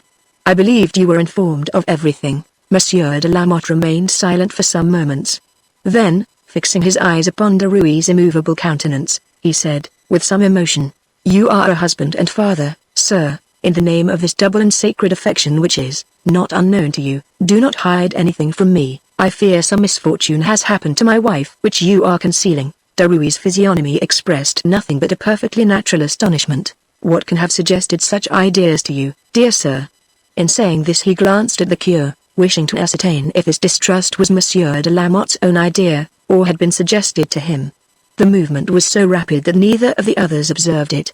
Like all knaves, obliged by their actions to be continually on the watch, Derues possessed to a remarkable extent the art of seeing all around him without appearing to observe anything in particular. He decided that as yet he had only to combat a suspicion unfounded on proof, and he waited till he should be attacked more seriously. "I do not know," he said, "what may have happened during my absence. Pray explain yourself, for you are making me share your disquietude." "Yes, I am exceedingly anxious. I entreat you, tell me the whole truth." "Explain this silence, and this absence prolonged beyond all expectation. You finished your business with Madame de Lamotte several days ago. Once again, why did she not write? There is no letter, either from her or my son." "Tomorrow I shall send someone to Paris." "Good heavens!" answered Derues, "is there nothing but an accident which could cause this delay?" "Well, then," he continued, with the embarrassed look of a man compelled to betray a confidence, "well, then, I see that in order to reassure you, I shall have to give up a secret entrusted to me." He then told Monsieur de Lamotte that his wife was no longer at Paris, but at Versailles, where she was endeavoring to obtain an important and lucrative appointment, and that, if she had left him in ignorance of her efforts in this direction, it was only to give him an agreeable surprise. He added that she had removed her son from the school, and hoped to place him either in the riding school or amongst the royal pages. To prove his words, he opened his paper case, and produced the letter written by Edouard in answer to the one quoted above. All this was related so simply, and with such an appearance of good faith, that the curé was quite convinced. And to Monsieur de Lamotte the plans attributed to his wife were not entirely improbably. Derues had learned indirectly that such a career for Edouard had been actually under consideration. However, though Monsieur de Lamotte's entire ignorance prevented him from making any serious objection, his fears were not entirely at rest, but for the present he appeared satisfied with the explanation. The curé resumed the conversation. "What you tell us ought to drive away gloomy ideas. Just now, when you were announced, Monsieur de Lamotte was confiding his troubles to me. I was as concerned as he was, and I could say nothing to help him. Never did visitor arrive more apropos. Well, my friend, what now remains of your vain terrors? What was it you were saying just as Monsieur Derues arrived?" "Ah, we were discussing dreams. You asked if I believed in them." Monsieur de Lamotte, who had sunk back in his easy chair and seemed lost in his reflections, started on hearing these words. He raised his head and looked again at Derues. But the latter had had time to note the impression produced by the curé's remark, and this renewed examination did not disturb him. "Yes," said Monsieur de Lamotte, "I had asked that question, and I was going to answer that there are certain secret warnings which can be received by the soul long before they are intelligible to the bodily senses, revelations not understood at first, but which later connect themselves with realities of which they are in some way the precursors. Do you agree with me, Monsieur Derues? I have no opinion on such a subject, and must leave the discussion to more learned people than myself. I do not know whether such apparitions really mean anything or not, and I have not sought to fathom these mysteries, thinking them outside the realm of human intelligence. Nevertheless," said the curé, "we are obliged to recognize their existence." "Yes, but without either understanding or explaining them, like many other eternal truths. I follow the rule given in the Imitation of Jesus Christ, beware, my son, of considering too curiously the things beyond thine intelligence, and I also submit, and avoid too curious consideration. But has not the soul knowledge of many wondrous things which we can yet neither see nor touch? I repeat, there are things which cannot be denied. Derues listened attentively, continually on his guard, and afraid, he knew not why, of becoming entangled in this conversation, as in a trap. He carefully watched Monsieur de Lamotte, whose eyes never left him. The cure resumed. Here is an instance which I was bound to accept, seeing it happen to myself. I was then 20, and my mother lived in the neighborhood of Tours, whilst I was at the seminary of Montpellier. After several years of separation, I had obtained permission to go and see her. I wrote, telling her of this good news, and I received her answer full of joy and tenderness. My brother and sister were to be informed. It was to be a family meeting, a real festivity, and I started with a light and joyous heart. My impatience was so great, that, having stopped for supper at a village in some 10 leagues from Tours, I would not wait till the next morning for the coach which went that way, but continued the journey on foot and walked all night. It was a long and difficult road, but happiness redoubled my strength. About an hour after sunrise I saw distinctly the smoke in the village roofs, and I hurried on to surprise my family a little sooner. I never felt more active, more light-hearted and gay. Everything seemed to smile before and around me. Turning a corner of the hedge, I met a peasant whom I recognized. All at once it seemed as if a veil spread over my sight. All my hopes and joy suddenly vanished. A funereal idea took possession of me, and I said, taking the hand of the man, who had not yet spoken, "My mother is dead. I am convinced my mother is dead." He hung down his head and answered, "She is to be buried this morning." Now whence came this revelation? I had seen no one, spoken to no one. A moment before I had no idea of it. Derues made a gesture of surprise. Monsieur de Lamotte put his hand to his eyes, and said to the cure, "Your presentiments were true, mine, happily, are unfounded. But listen, and tell me if in a state of anxiety which oppressed me I had not good reason for alarm and for fearing some fatal misfortune." His eyes again sought Derues. "Towards the middle of last night I at length fell asleep, but, interrupted every moment, this sleep was more a fatigue than a rest. I seemed to hear confused noises all round me. I saw brilliant lights which dazzled me, and then sank back into silence and darkness. Sometimes I heard someone weeping near my bed, again plaintive voices called to me out of the darkness. I stretched out my arms, but nothing met them. I fought with phantoms. At length a cold hand grasped mine and led me rapidly forward. Under a dark and damp vault a woman lay on the ground, bleeding, inanimate. It was my wife. At the same moment, a groan made me look round, and I beheld a man striking my son with a dagger. I cried out and awoke, bathed in cold perspiration, panting under this terrible vision. I was obliged to get up, walk about, and speak aloud, in order to convince myself it was only a dream. I tried to go to sleep again, but the same visions still pursued me. I saw always the same man armed with 2 daggers streaming with blood. I heard always the cries of his 2 victims. When day came, I felt utterly broken, worn out, and this morning, you, my father, could see by my despondency what an impression this awful night had made upon me. During this recital Derues' calmness never gave way for a single moment, and the most skillful physiognomist could only have discovered an expression of incredulous curiosity on his countenance. "Monsieur le cure's story," said he, "impressed me much. Yours only brings back my uncertainty.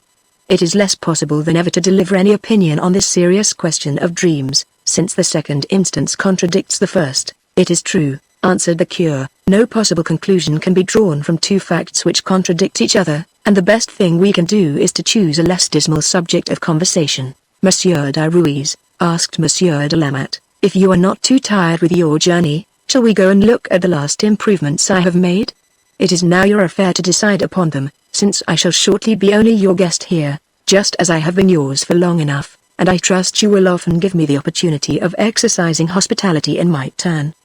But you are ill. The day is cold and damp. If you do not care to go out, do not let me disturb you. Had you not better stay by the fire with Monsieur le Cure? For me, heaven be thanked. I require no assistance. I will look round the park, and come back presently to tell you what I think. Besides, we shall have plenty of time to talk about it. With your permission, I should like to stay 2 or 3 days. I shall be pleased if you will do so." Derues went out, sufficiently uneasy in his mind, both on account of his reception of Monsieur de Lamotte's fears and of the manner in which the latter had watched him during the conversation. He walked quickly up and down the park. I have been foolish, perhaps. I have lost 12 or 15 days, and delayed stupidly from fear of not foreseeing everything. But then, how was I to imagine that this simple, easily deceived man would all at once become suspicious? What a strange dream. If I had not been on my guard, I might have been disconcerted. Come, I must try to disperse these ideas and give him something else to think about. He stopped, and after a few minutes' consideration turned back towards the house. As soon as he had left the room, Monsieur de Lamotte had bent over towards the cure, and had said, "He did not show any emotion. Did he?" "None whatever. He did not start when I spoke of the man armed with those 2 daggers, no. But put aside these ideas, you must see they are mistaken. I did not tell everything, my father. This murderer whom I saw in my dream was Derues himself. I know as well as you that it must be a delusion. I saw as well as you did that he remained quite calm, but, in spite of myself, this terrible dream haunts me. There, do not listen to me, do not let me talk about it, it only makes me blush for myself." Whilst Derues remained at Buisson-Souef, Monsieur de Lamotte received several letters from his wife, some from Paris, some from Versailles. She remarked that her son and herself were perfectly well. The writing was so well imitated that no one could doubt their genuineness. However, Monsieur de Lamotte's suspicions continually increased, and he ended by making the cure share his fears. He also refused to go with Derues to Paris, in spite of the latter's entreaties. Derues, alarmed at the coldness shown him, left Buisson-Souef, saying that he intended to take possession about the middle of spring. Monsieur de Lamotte was, in spite of himself, still detained by ill health. But a new and inexplicable circumstance made him resolve to go to Paris and endeavor to clear up the mystery which appeared to surround his wife and son. He received an unsigned letter in unknown handwriting, and in which Madame de Lamotte's reputation was attacked with a kind of would-be reticence, which hinted that she was an unfaithful wife and that in this lay the cause of her long absence. Her husband did not believe this anonymous denunciation, but the fate of the 2 beings dearest to him seemed shrouded in so much obscurity that he could delay no longer, and started for Paris. His resolution not to accompany Derues had saved his life. The latter could not carry out his culminating crime at Buisson-Souef. It was only in Paris that his victims would disappear without his being called to account. Obliged to leave hold of his prey, he endeavored to bewilder him in a labyrinth where all trace of truth might be lost. Already, as he had arranged beforehand, he had called calumny to his help, and prepared the audacious lie which was to vindicate himself should an accusation fall upon his head. He had hoped that Monsieur de Lamotte would fall defenseless into his hands, but now a careful examination of his position, showing the impossibility of avoiding an explanation had become inevitable, made him change all his plans, and compelled him to devise an infernal plot, so skillfully laid that it bid fair to defeat all human sagacity. Monsieur de Lamotte arrived in Paris early in March. Chance decided that he should lodge in the Rue de la Mortellerie, in a house not far from the one where his wife's body lay buried. He went to see Derues, hoping to surprise him, and determined to make him speak, but found he was not at home. Madame Derues, whether acting with the discretion of an accomplice or really ignorant of her husband's proceedings, could not say where he was likely to be found. She said that he told her nothing about his actions, and that Monsieur de Lamotte must have observed during their stay at Buisson, which was true, that she never questioned him, but obeyed his wishes in everything, and that he had now gone away without saying where he was going. She acknowledged that Madame de Lamotte had lodged with him for 6 weeks, and that she knew that lady had been at Versailles, but since then she had heard nothing. All Monsieur de Lamotte's questions, his entreaties, prayers, or threats, obtained no other answer. He went to the lawyer in the Rue de Pont, to the schoolmaster, and found the same uncertainty, the same ignorance. His wife and his son had gone to Versailles, there the clue ended which ought to guide his investigations. He went to this town, no one could give him any information, the very name of Lamotte was unknown. He returned to Paris, questioned and examined the people of the quarter, the proprietor of the Hôtel de France, where his wife had stayed on her former visit. At length, wearied with useless efforts, he implored help from justice. Then his complaints ceased. He was advised to maintain a prudent silence, and to await Derues' return. The latter thoroughly understood that, having failed to dissipate Monsieur de Lamotte's fears, there was no longer an instant to lose, and that the pretended private contract of February 12th would not of itself prove the existence of Madame de Lamotte. This is how he employed the time spent by the unhappy husband in fruitless investigation. On March 12th, a woman, her face hidden in the hood of her cloak, or frieze, as it was then called, appeared in the office of Maitre N, a notary at Lyons. She gave her name as Marie-Françoise Buffier, wife of Monsieur Saint Faust de Lamotte, but separated, as to goods and estate, from him. She caused a deed to be drawn up, authorizing her husband to receive the arrears of 30,000 livres remaining from the price of the estate of Buisson-Suef, situated near Villeneuve-les-Sens. The deed was drawn up and signed by Madame de Lamotte, by the notary, and one of his colleagues. This woman was Derues. If we remember that he only arrived at Buisson February 28, and remained there for some days, it becomes difficult to understand how at that period so long a journey as that from Paris to Lyon could have been accomplished with such a rapidity. Fear must have given him wings. We will now explain what use he intended to make of it, and what fable, a masterpiece of cunning and of lies, he had invented. On his arrival in Paris he found a summons to appear before the magistrate of police. He expected this, and appeared quite tranquil, ready to answer any questions. Monsieur de Lamotte was present. It was a formal examination, and the magistrate first asked why he had left Paris. "Monsieur," replied Derues, "I have nothing to hide, and none of my actions need fear the daylight, but before replying, I should like to understand my position. As a domiciled citizen I have a right to require this. Will you kindly inform me why I have been summoned to appear before you, whether on account of anything personal to myself, or simply to give information as to something which may be within my knowledge? You are acquainted with this gentleman, and cannot therefore be ignorant of the cause of the present inquiry. I am, nevertheless, quite in ignorance of it. Be good enough to answer my question. Why did you leave Paris? And where have you been?" "I was absent for business reasons." "What business?" "I shall say no more. Take care. You have incurred serious suspicions, and silence will not tend to clear you." Derues hung down his head with an air of resignation, and Monsieur de Lamotte, seeing in this attitude a silent confession of crime, exclaimed, "Wretched man! What have you done with my wife and my son?" "Your son!" said Derues slowly and with peculiar emphasis. He again cast down his eyes. The magistrate conducting the inquiry was struck by the expression of Derues' countenance and by this half-answer, which appeared to hide a mystery and to aim at diverting attention by offering a bait to curiosity. He might have stopped Derues at the moment when he sought to plunge into a tortuous argument, and compelled him to answer with the same clearness and decision which distinguished Monsieur de Lamotte's question, but he reflected that the latter's inquiries, unforeseen, hasty, and passionate, were perhaps more likely to disconcert a prepared defense than cooler and more skillful tactics.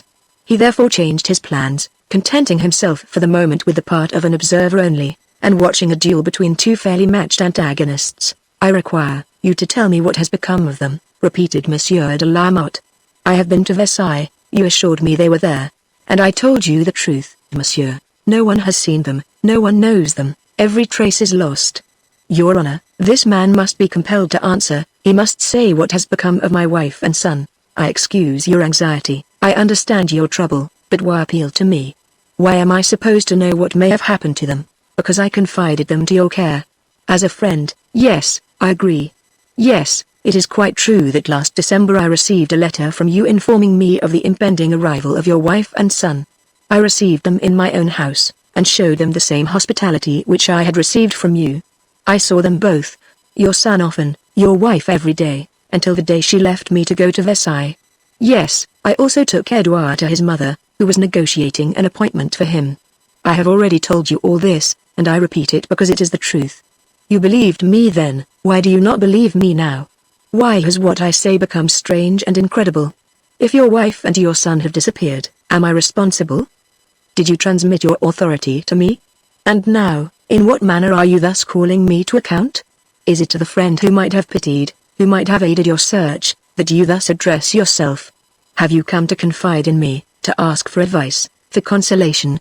No, you accuse me. Very well. Then I refuse to speak, because, having no proofs, you yet accuse an honest man, because your fears, whether real or imaginary, do not excuse you for casting, I know not what odious suspicions, on a blameless reputation, because I have the right to be offended. Monsieur, he continued, turning to the magistrate, I believe you will appreciate my moderation, and will allow me to retire. If charges are brought against me, I am quite ready to meet them, and to show what they are really worth. I shall remain in Paris. I have now no business which requires my presence elsewhere. He emphasized these last words, evidently intending to draw attention to them.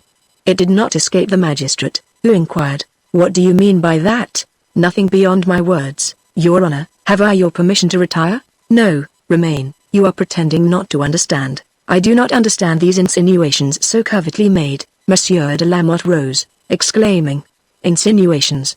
What more can I say to compel you to answer? My wife and son have disappeared. It is untrue that, as you pretend, they have been at Versailles. You deceived me at Buisson-Souef, just as you are deceiving me now, as you are endeavoring to deceive justice by inventing fresh lies. Where are they? What has become of them? I am tormented by all the fears possible to a husband and father. I imagine all the most terrible misfortunes, and I accuse you to your face of having caused their death. Is this sufficient, or do you still accuse me of covert insinuations?" Derues turned to the magistrate. "Is this charge enough to place me in the position of a criminal if I do not give a satisfactory explanation?" "Certainly, you should have thought of that sooner.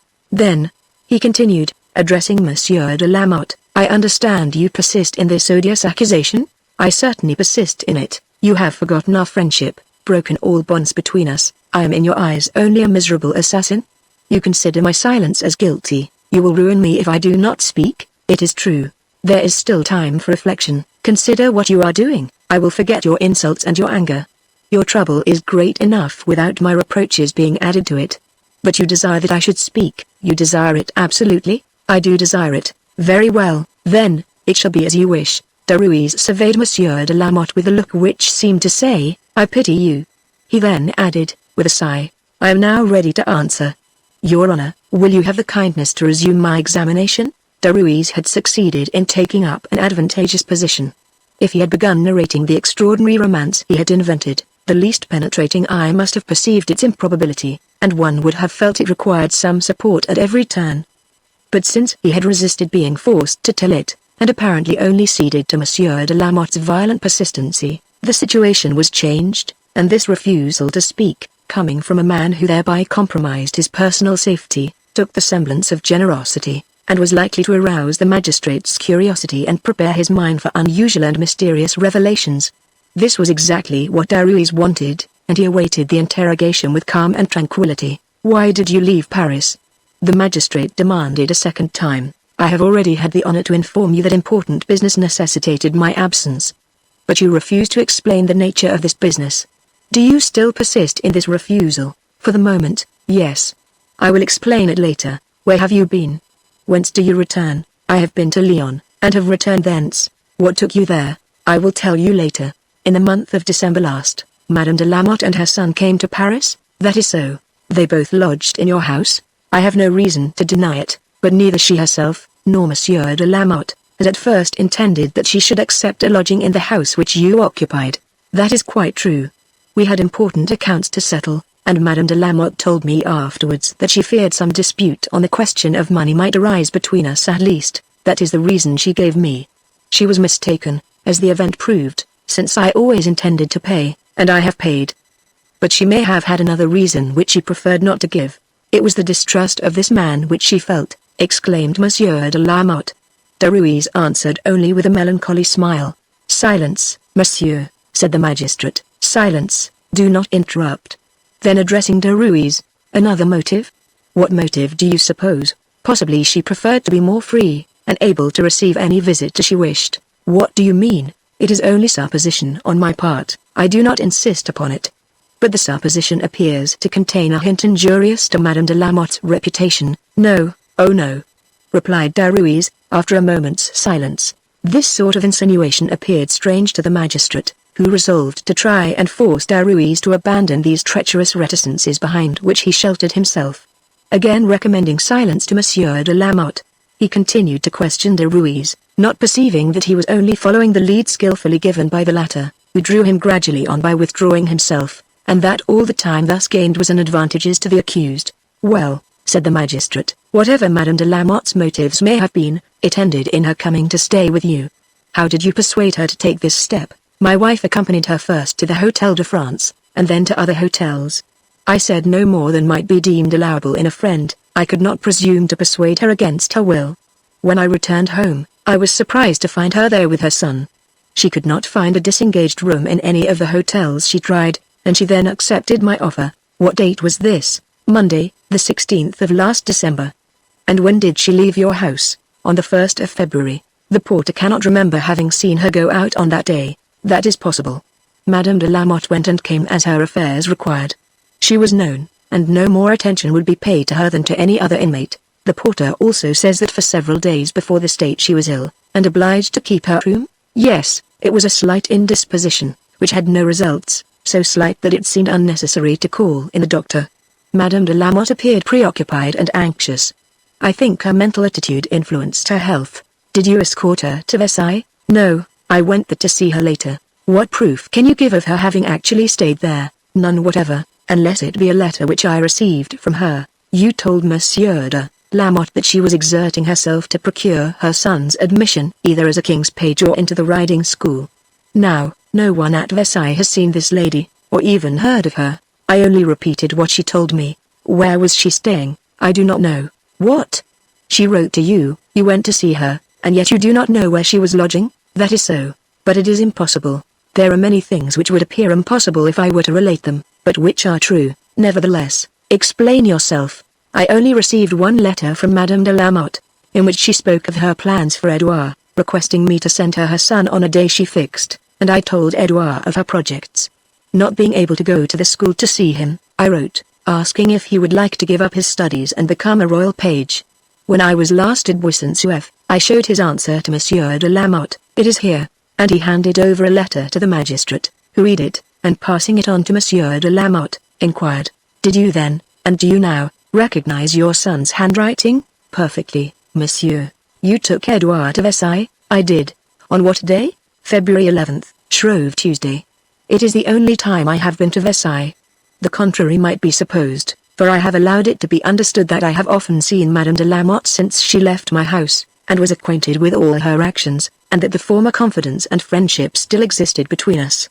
In allowing this, I have acted a lie, and transgressed the habitual sincerity of my whole life. This assertion produced a bad impression on the magistrate. Derues perceived it, and to avert evil consequences, hastened to add, "My conduct can only be appreciated when it is known in entirety." I misunderstood the meaning of Madame de Lamotte's letter. She asked me to send her son. I thought to oblige her by accompanying him, and not leaving him to go alone. So we travelled together, and arrived at Versailles about midday.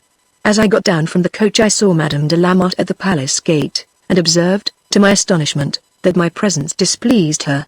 She was not alone. He stopped, although he had evidently reached the most interesting point of his story. "Go on," said the magistrate. "Why do you stop now?" "Because what I have to say is so painful, not to me, who have to justify myself, but for others, that I hesitate." "Go on. Will you then interrogate me?"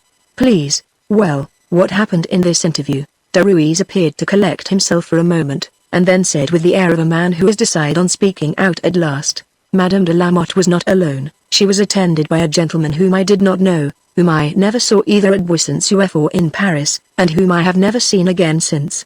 I will ask you to allow me to recount everything, even to the smallest details."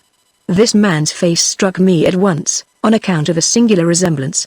He paid no attention to me at first, and I was able to examine him at leisure. His manners were those of a man belonging to the highest classes of society, and his dress indicated wealth. On seeing Edouard, he said to Madame de Lamotte, "So this is he?" And he then kissed him tenderly. This and the marks of undisguised pleasure which he evinced surprised me, and I looked at Madame de Lamotte, who then remarked with some asperity, "I did not expect to see you, Monsieur Derues. I had not asked you to accompany my son." Edouard seemed quite as much surprised as I was. The stranger gave me a look of haughty annoyance, but seeing I did not avoid his glance, his countenance assumed a more gentle expression, and Madame de Lamotte introduced him as a person who took great interest in Edouard. "It is a whole tissue of imposture," exclaimed Monsieur de Lamotte. "Allow me to finish," answered Derues. "I understand your doubts, and that you are not anxious to believe what I say, but I have been brought here by legal summons to tell the truth, and I am going to tell it. You can then weigh the two accusations in the balance, and choose between them. The reputation of an honorable man is as sacred, as important, as worthy of credit as the reputation of a woman, and I never heard that the virtue of the one was more fragile than that of the other." Monsieur de Lamotte, thunderstruck by such a revelation, could not contain his impatience and indignation. "This, then," he said, "is the explanation of an anonymous letter which I received, and of the injurious suggestions concerning my wife's honor which it contained. It was written to give an appearance of probability to this infamous legend.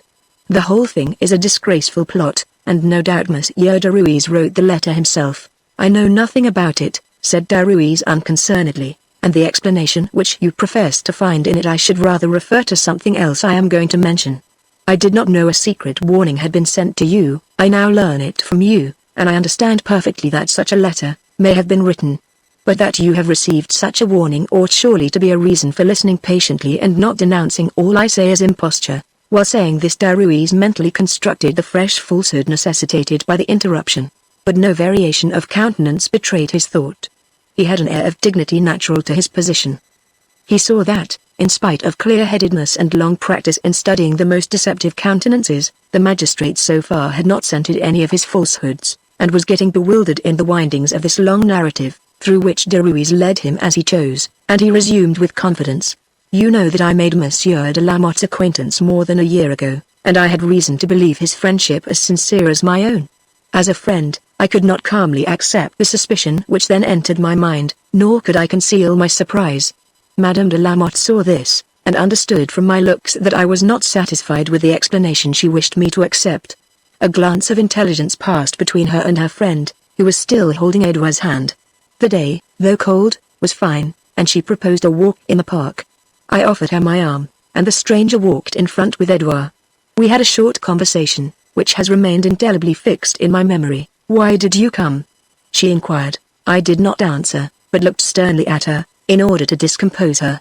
At length I said, "You should have written, Madame, and warned me that my coming would be indiscreet." She seemed much disconcerted, and exclaimed, "I am lost. I see you guess everything, and will tell my husband.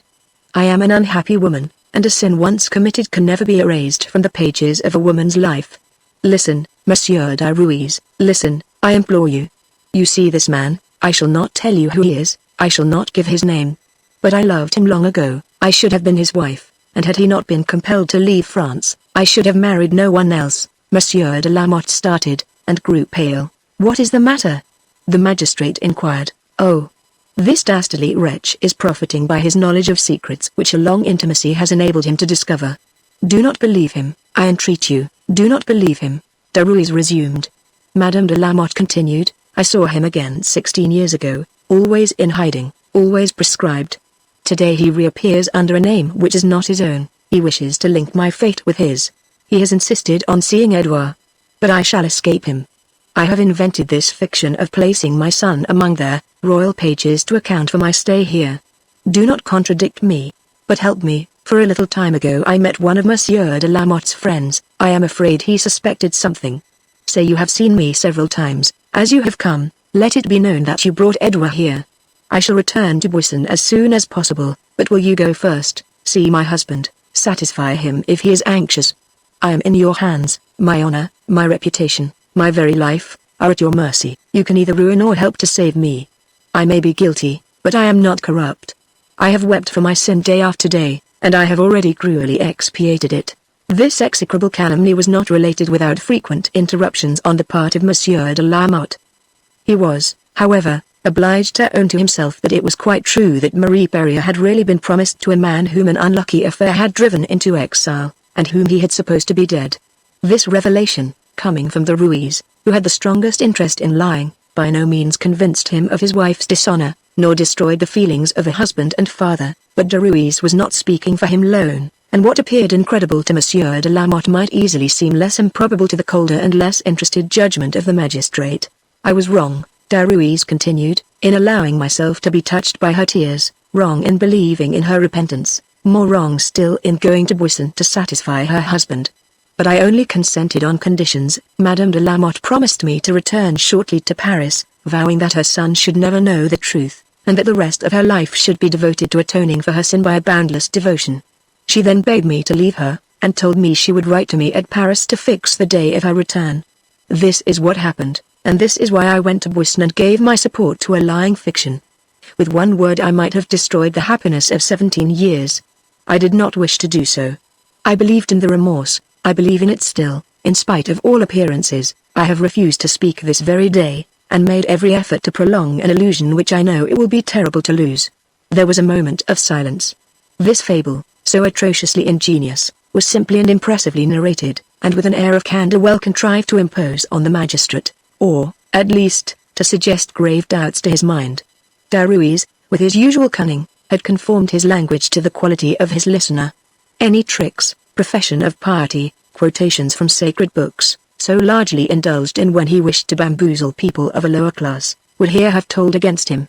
He knew when to abstain, and carried the art of deception far enough to be able to lay aside the appearance of hypocrisy. He had described all the circumstances without affectation, and if this unexpected accusation was wholly unproved, it yet rested on a possible fact, and did not appear absolutely incredible. The magistrate went through it all again, and made him repeat every detail, without being able to make him contradict himself or show the smallest embarrassment. While interrogating Derues, he kept his eyes fixed upon him, and this double examination being quite fruitless, only increased his perplexity. However, he never relaxed the incredulous severity of his demeanor, nor the imperative and threatening tone of his voice. "You acknowledge having been at Lyon?" he asked. "I have been there. At the beginning of this examination you said you would explain the reason of this journey later. I am ready to do so, for the journey is connected with the facts I have just narrated. It was caused by them. Explain it." I again ask permission to relate fully. I did not hear from Versailles. I began to fear Monsieur de Lamotte's anxiety would bring him to Paris. Bound by the promise I had made to his wife to avert all suspicion and to satisfy any doubts he might conceive, and, must I add, also remembering that it was important for me to inform him of our new arrangements, and of this payment of 100,000 livres. "That payment is assuredly fictitious," interrupted Monsieur de Lamotte. "We must have some proof of it." "I will prove it presently," answered Derues. "So I went to Buisson, as I have already told you. On my return I found a letter from Madame de Lamotte, a letter with a Paris stamp, which had arrived that morning. I was surprised that she should write, when actually in Paris. I opened the letter, and was still more surprised. I have not the letter with me, but I recollect the sense of it perfectly, if not the wording, and I can produce it if necessary. Madame de Lamotte was at Lyon with her son and this person whose name I do not know, and whom I do not care to mention before her husband. She had confided this letter to a person who was coming to Paris, and who was to bring it me. But this individual, whose name was Marquis, regretted that having to start again immediately, he was obliged to entrust it to the post. This is the sense of its contents.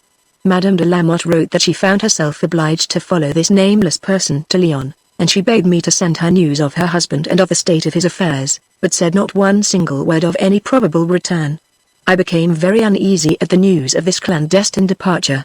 I had no security except a private contract annulling our first agreement on the payment of 100,000 livres, and that this was not a sufficient and regular receipt I knew, because the lawyer had already refused to surrender Monsieur de Lamotte's power of attorney. I thought over all the difficulties which this flight, which would have to be kept secret, was likely to produce, and I started for Lyon without writing or giving any notice of my intention. I had no information. I did not even know whether Madame de Lamotte was passing by another name, as at Versailles, but chance decreed that I met her the very day of my arrival. She was alone, and complained bitterly of her fate, saying she had been compelled to follow this individual to Lyon, but that very soon she would be free and would return to Paris. But I was struck by the uncertainty of her manner, and said I should not leave her without obtaining a deed in proof of our recent arrangements.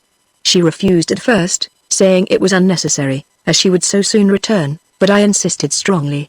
I told her I had already compromised myself by telling Monsieur de Lamotte that she was at Versailles, endeavoring to procure an appointment for her son, that since she had been compelled to come to Lyon, the same person might take her elsewhere, so that she might disappear any day, might leave France without leaving any trace, without any written acknowledgement of her own dishonor, and that when all these falsehoods were discovered, I should appear in the light of an accomplice.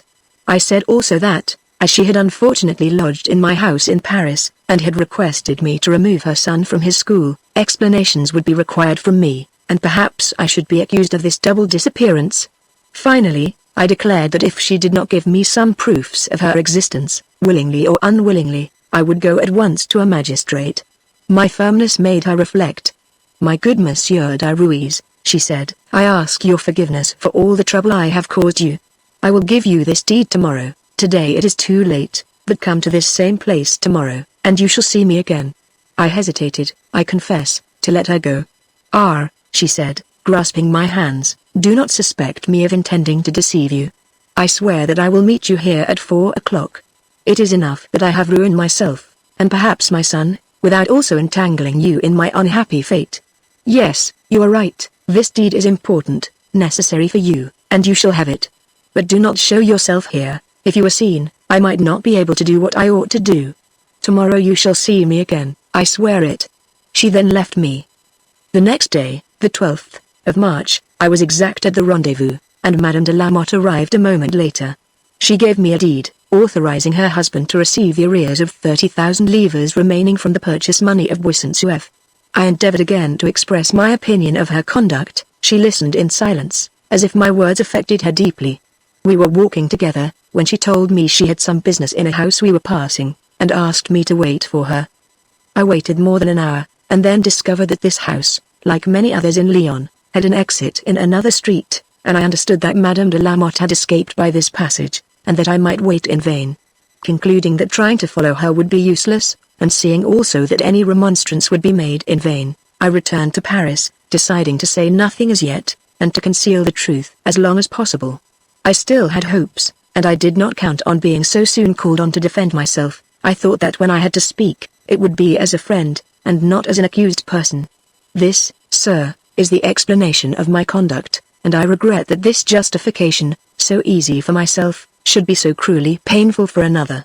You have seen the efforts which I made to defer it." Monsieur de la Motte had heard this second part of Derues' recital with a more silent indignation, not that he admitted its probability, but he was confounded by this monstrous imposture, and, as it were, terror-stricken by such profound hypocrisy. His mind revolted at the idea of his wife being accused of adultery, but while he repelled this charge with decision, he saw the confirmation of his secret terrors and presentiments, and his heart sank within him at the prospect of exploring this abyss of iniquity. He was pale, gasping for breath, as though he himself had been the criminal, while scorching tears furrowed his cheeks. He tried to speak, but his voice failed. He wanted to fling back at Derues the names of traitor and assassin, and he was obliged to bear in silence the look of mingled grief and pity which the latter bestowed upon him. The magistrate, calmer, and master of his emotions, but tolerably bewildered in this labyrinth of cleverly connected lies, thought it desirable to ask some further questions. "How," said he, "did you obtain this sum of 100,000 livres which you say you paid over to Madame de la Motte?" "I have been engaged in business for several years, and have acquired some fortune. Nevertheless, you have postponed the obligation of making this payment several times, so that Monsieur de la Motte had begun to feel uneasiness on the subject. This was the chief reason of his wife's coming to Paris. One sometimes experiences momentary difficulties, which presently disappear. You say you have a deed given you at Lyon by Madame de la Motte, which you were to give to her husband. It is here." The magistrate examined the deed carefully, and noted the name of the lawyer in whose office it had been drawn up. "You may go," he said at last. "What?" exclaimed Monsieur de la Motte. Derues stopped, but the magistrate signed to him to go, intimating, however, that he was on no account to leave Paris. "But," said Monsieur de la Motte, when they were alone, "this man is indeed guilty. My wife has not betrayed me." She forget her duties as a wife. She was virtue incarnate. "Ah! I assure you these terrible calumnies are invented to conceal double crime. I throw myself at your feet, I implore your justice. Rise, monsieur. This is only a preliminary examination, and I confess that, so far, he comes well out of it, for imagination can hardly understand such a depth of deceit. I watched him closely the whole time, and I could discover no sign of alarm, no contradiction, in either face or language. If guilty, he must be the greatest hypocrite that ever existed. But I shall neglect nothing. If a criminal is allowed to flatter himself with impunity, he frequently forgets to be prudent, and I have seen many betray themselves when they thought they had nothing to fear. Patience, and trust to the justice of both God and man." Several days passed, and Derues flattered himself the danger was over. His every action meanwhile was most carefully watched, but so that he remained unaware of the surveillance. A police officer named Mutel, distinguished for activity and intelligence beyond his fellows, was charged with collecting information and following any trail. All his bloodhounds were in action, and hunted Paris thoroughly, but could trace nothing bearing on the fate of Madame de la Motte and her son.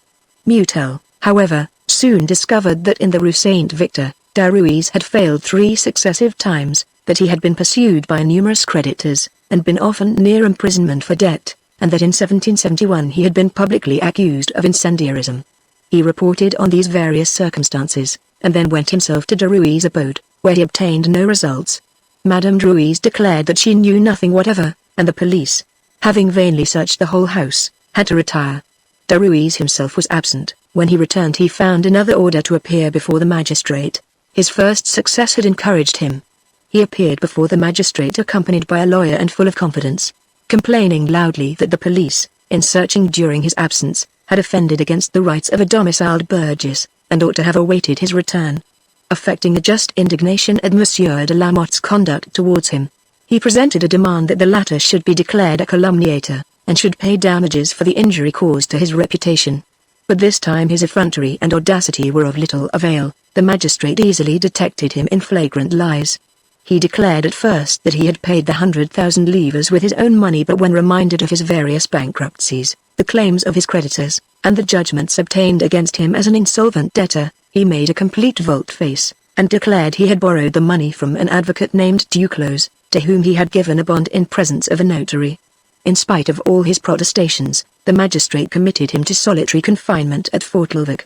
As yet, nothing was publicly known, but vague reports and gossip, carried from shop to shop, circulated among the people, and began to reach the higher classes of society. The infallible instinct which is aroused among the masses is truly marvelous. A great crime is committed, which seems at first likely to defeat justice, and the public conscience is aroused. Long before the tortuous folds which envelop the mystery can be penetrated, while it is still sunk in profound obscurity, the voice of the nation, like an excited hive, buzzes around the secret. Though the magistrates doubt, the public curiosity fixes itself, and never leaves go. If the criminal's hiding place is changed, it follows the track, points it out, descries it in the gloom. This is what happened on the news of Derues' arrest. The affair was everywhere discussed, although the information was incomplete, reports inexact, and no real publicity to be obtained. The romance which Derues had invented by way of defense, and which became known as well as Monsieur de la Motte's accusation, obtained no credence whatever. On the contrary, all the reports to his discredit were eagerly adopted. As yet, no crime could be traced, but the public presentiment divined an atrocious one. Have we not often seen similar agitations? The names of Bastide, of Castaing, of Papavoine, had hardly been pronounced before they completely absorbed all the public attention, and this had to be satisfied. Light had to be thrown on the darkness. Society demanded vengeance. Derues felt some alarm in his dungeon, but his presence of mind and his dissimulation in no wise deserted him, and he swore afresh every day to the truth of his statements. But his last false assertion turned against him. The bond for 100,000 livres which he professed to have given to Duclos was a counterfeit which Duclos had annulled by a sort of counter-declaration made the same day. Another circumstance, intended to ensure his safety, only redoubled suspicion.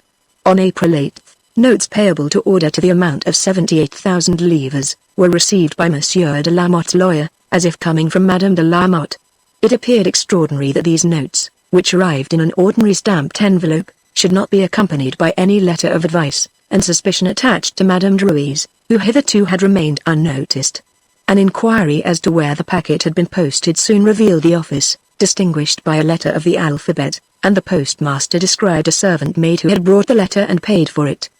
The description resembled the Derues servant, and this girl, much alarmed, acknowledged, after a great deal of hesitation, that she had posted the letter in obedience to her mistress's orders. Whereupon Madame Derues was sent as a prisoner to Fortelvik, and her husband transferred to the Grand Châtelet. On being interrogated, she at length owned that she had sent these notes to Monsieur de la Motte's lawyer, and that her husband had given them her in an envelope hidden in the soiled linen for which she had brought him clean in exchange. All this certainly amounted to serious presumptive evidence of guilt, and if Derues had shown himself to the multitude, which followed every phase of the investigation with increasing anxiety, 1,000 arms would have willingly usurped the office of the executioner, but the distance thence to actual proof of murder was enormous for the magistracy. Derues maintained his tranquillity, always asserting that Madame de la Motte and her son were alive, and would clear him by their reappearance. Neither threats nor stratagems succeeded in making him contradict himself, and his assurance shook the strongest conviction. A new difficulty was added to so much uncertainty. A messenger had been sent off secretly with all haste to Lyon. His return was awaited for a test which it was thought would be decisive. One morning Derues was fetched from his prison and taken to a lower hall of the conciergerie. He received no answers to the questions addressed to his escort, and this silence showed him the necessity of being on his guard and preserving his imperturbable demeanor whatever might happen. On arriving, he found the commissioner of police, Mutel, and some other persons. The hall being very dark, had been illuminated with several torches, and Derues was so placed that the light fell strongly on his face, and was then ordered to look towards a particular part of the hall. As he did so, a door opened, and a man entered. Derues beheld him with indifference, and seeing that the stranger was observing him attentively, he bowed to him as one might bow to an unknown person whose curiosity seems rather unusual. It was impossible to detect the slightest trace of emotion. A hand placed on his heart would not have felt an increased pulsation, yet the stranger's recognition would be fatal. Mutel approached the newcomer and whispered, "Do you recognize him?" "No, I do not. Have the kindness to leave the room for a moment. We will ask you to return immediately." This individual was the lawyer in whose office at Lyon the deed had been drawn up which Derues had signed, disguised as a woman, and under the name of Marie-Françoise Perrier, wife of the Sieur de la Motte. A woman's garments were brought in, and Derues was ordered to put them on, which he did readily, affecting much amusement.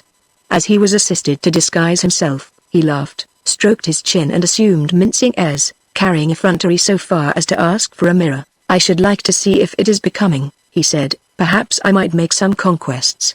The lawyer returned. Derues was made to pass before him, to sit at a table, sign a paper, in fact to repeat everything it was imagined he might have said or done in the lawyer's office. This second attempt at identification succeeded no better than the first. The lawyer hesitated, then, understanding all the importance of his deposition, he refused to swear to anything, and finally declared that this was not the person who had come to him at Lyon. "I am sorry, sir," said Derues, as they removed him, "that you should have been troubled by having to witness this absurd comedy. Do not blame me for it, but ask heaven to enlighten those who do not fear to accuse me. As for me, knowing that my innocence will shortly be made clear, I pardon them henceforth." Although justice at this period was generally expeditious, and the lives of accused persons were by no means safeguarded as they now are, it was impossible to condemn Derues in the absence of any positive proofs of guilt. He knew this, and waited patiently in his prison for the moment when he should triumph over the capital accusation which weighed against him. The storm no longer thundered over his head, the most terrible trials were past. The examinations became less frequent, and there were no more surprises to dread. The lamentations of Monsieur de la Motte went to the hearts of the magistrates, but his certainty could not establish theirs, and they pitied, but could not avenge him. In certain minds a sort of reaction favorable to the prisoner began to set in. Among the dupes of Derues' seeming piety, many who at first held their peace under these crushing accusations returned to their former opinion. The bigots and devotees, all who made a profession of kneeling in the churches, of publicly crossing themselves and dipping their fingers in the holy water, and who lived on cant and repetitions of Amen and Alleluia, talked of persecution, of martyrdom, until Derues nearly became a saint destined by the Almighty to find canonization in a dungeon. Hence arose quarrels and arguments, and this abortive trial, this unproved accusation, kept the public imagination in a constant ferment. To the greater part of those who talk of the Supreme Being, and who expect his intervention in human affairs, Providence is only a word, solemn and sonorous, a sort of theatrical machine which sets all right in the end, and which they glorify with a few banalities proceeding from the lips, but not from the heart. It is true that this unknown and mysterious cause which we call God or chance often appears so exceedingly blind and deaf that one may be permitted to wonder whether certain crimes are really set apart for punishment, when so many others apparently go scot-free. How many murders remain buried in the night of the tomb? How many outrageous and avowed crimes have slept peacefully in an insolent and audacious prosperity? We know the names of many criminals, but who can tell the number of unknown and forgotten victims? The history of humanity is twofold, and like that of the invisible world, which contains marvels unexplored by the science of the visible one, the history recounted in books is by no means the most curious and strange. But without delaying over questions such as these, without protesting here against sophistries which cloud the conscience and hide the presence of an avenging deity, we leave the facts to the general judgment, and have now to relate the last episode in this long and terrible drama. Of all the populous quarters of Paris which commented on the affair Derues, none showed more excitement than that of the Grève, and amongst all the surrounding streets none could boast more numerous crowds than the Rue de la Mortillerie.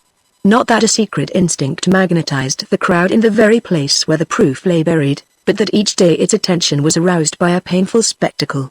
A pale and grief-stricken man, whose eyes seemed quenched in tears, passed off and down the street, hardly able to drag himself along. It was Monsieur de la Motte, who lodged, as we have said, in the Rue de la Mortillerie, and who seemed like a spectre wandering round a tomb.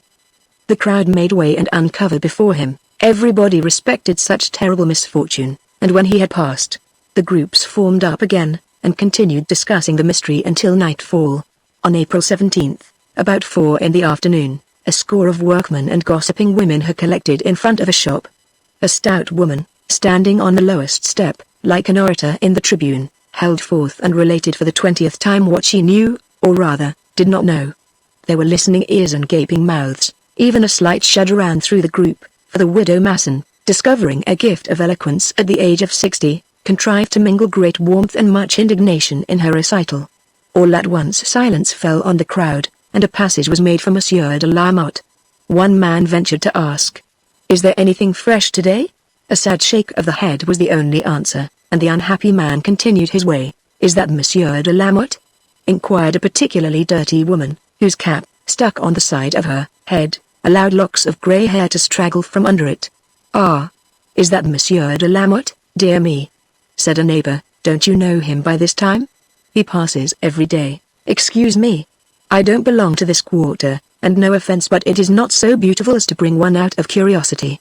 Nothing personal, but it is rather dirty. Madam is probably accustomed to use a carriage. That would suit you better than me, my dear, and would save your having to buy shoes to keep your feet off the ground." The crowd seemed inclined to hustle the speaker, "Wait a moment," she continued. "I didn't mean to offend anyone. I am a poor woman, but there's no disgrace in that, and I can afford a glass of liqueur. Good gossip, you understand, don't you? A drop of the best for Mother Manifret, and if my fine friend there will drink with me to settle our difference, I will stand her a glass." The example set by the old hawker was contagious, and instead of filling 2 little glasses only, Widow Masson dispensed a bottleful. "Come, you have done well," cried Mother Manifret. "My idea has brought you luck, faith. Not before it was wanted, either." "What? Are you complaining of trade too?" "Ah, don't mention it. It is miserable. There's no trade at all. I scream myself hoarse all day, and choke myself for 2 halfpenny. I don't know what's to come of it all. But you seem to have a nice little custom. What's the good of that, with a whole house on one's hands? It's just my luck. The old tenants go, and the new ones don't come. What's the matter, then? I think the devil's in it. There was a nice man on the 1st floor gone, a decent family on the 3rd, all right except that the man beat his wife every night, and made such a row that no one could sleep, gone also. I put up notices, no one even looks at them. A few months ago it was the middle of December, the day of the last execution. "The 15th, then," said the hawker. "I cried it, so I know, it's my trade, that." "Very well, then, the 15th, resumed Widow Masson. "On that day, then, I let the cellar to a man who said he was a wine merchant, and who paid a term in advance, seeing that I didn't know him, and wouldn't have lent him a farthing on the strength of his good looks.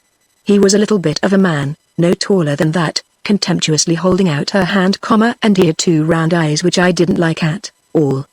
He certainly paid. He did that, but we are more than half through the 2nd term and I have no news of my tenant." "And have you never seen him since?" "Yes, once, no, twice. Let's see, 3 times, I am sure. He came with a handcart and a commissionaire, and had a big chest taken downstairs, a case which he said contained wine in bottles. No, he came before that, with a workman, I think. Really, I don't know if it was before or after, doesn't matter. Anyhow, it was bottled wine. The 3rd time he brought a mason, and I am sure they quarreled. I heard their voices. He carried off the key, and I have seen neither him nor his wine again.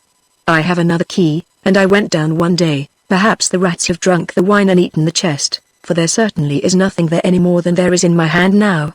Nevertheless, I saw what I saw. A big chest, very big, quite new, and corded all round with strong rope. Now, what day was that?" asked the hawker. "What day? Well, it was I can't remember. Nor I either. I am getting stupid. Let's have another little glass, shall we? Just to clear our memories." The expedient was not crowned with success. The memories failed to recover themselves. The crowd waited, attentive, as may be supposed. Suddenly the hawker exclaimed, "What a fool I am! I am going to find that, if only I have still got it." She felt eagerly in the pocket of her underskirt, and produced several pieces of dirty, crumpled paper. As she unfolded one after another, she asked, "A big chest, wasn't it?" "Yes, very big, and quite new." "Quite new, and corded?" "Yes, I can see it now. So can I, good gracious. It was the day when I sold the history of Leroy de Valines, The 1st of February, yes, it was a Saturday. The next day was Sunday. That's it, exclamation mark Saturday, February 1st. Well, I know that chest too. I met your wine merchant on the Place du Louvre, and he wasn't precisely enjoying himself. One of his creditors wanted to seize the chest, the wine, the whole kettle of fish. A little man, isn't he? A scarecrow, just so. And has red hair? That's the man. And looks a hypocrite? You've hit it exactly. And he is a hypocrite. Enough to make one shudder. No doubt he can't pay his rent. A thief, my dears, a beggarly thief, who set fire to his own cellar, and who accused me of trying to steal from him, while it was he who cheated me, the villain, out of a piece of 24 sous. It's lucky I turned up here. Well, we shall have some fun. Here's another little business on your hands, and you will have to say where that wine has got to, my dear gossip Derues, Derues, cried 20 voices all at once. What? Derues who is in prison? Why, that's Monsieur de Lamotte's man, the man who killed Madame de Lamotte, the man who made away with her son. A scoundrel, my dears, who accused me of stealing, an absolute monster. It is just a little unfortunate, said Widow Masson, that it isn't the man. My tenant calls himself Ducaudry. There's his name on the register. Confound it, that doesn't look like it at all, said the hawker. Now that's a bore. Oh yes, I have a grudge against that thief, who accused me of stealing. I told him I should sell his history someday.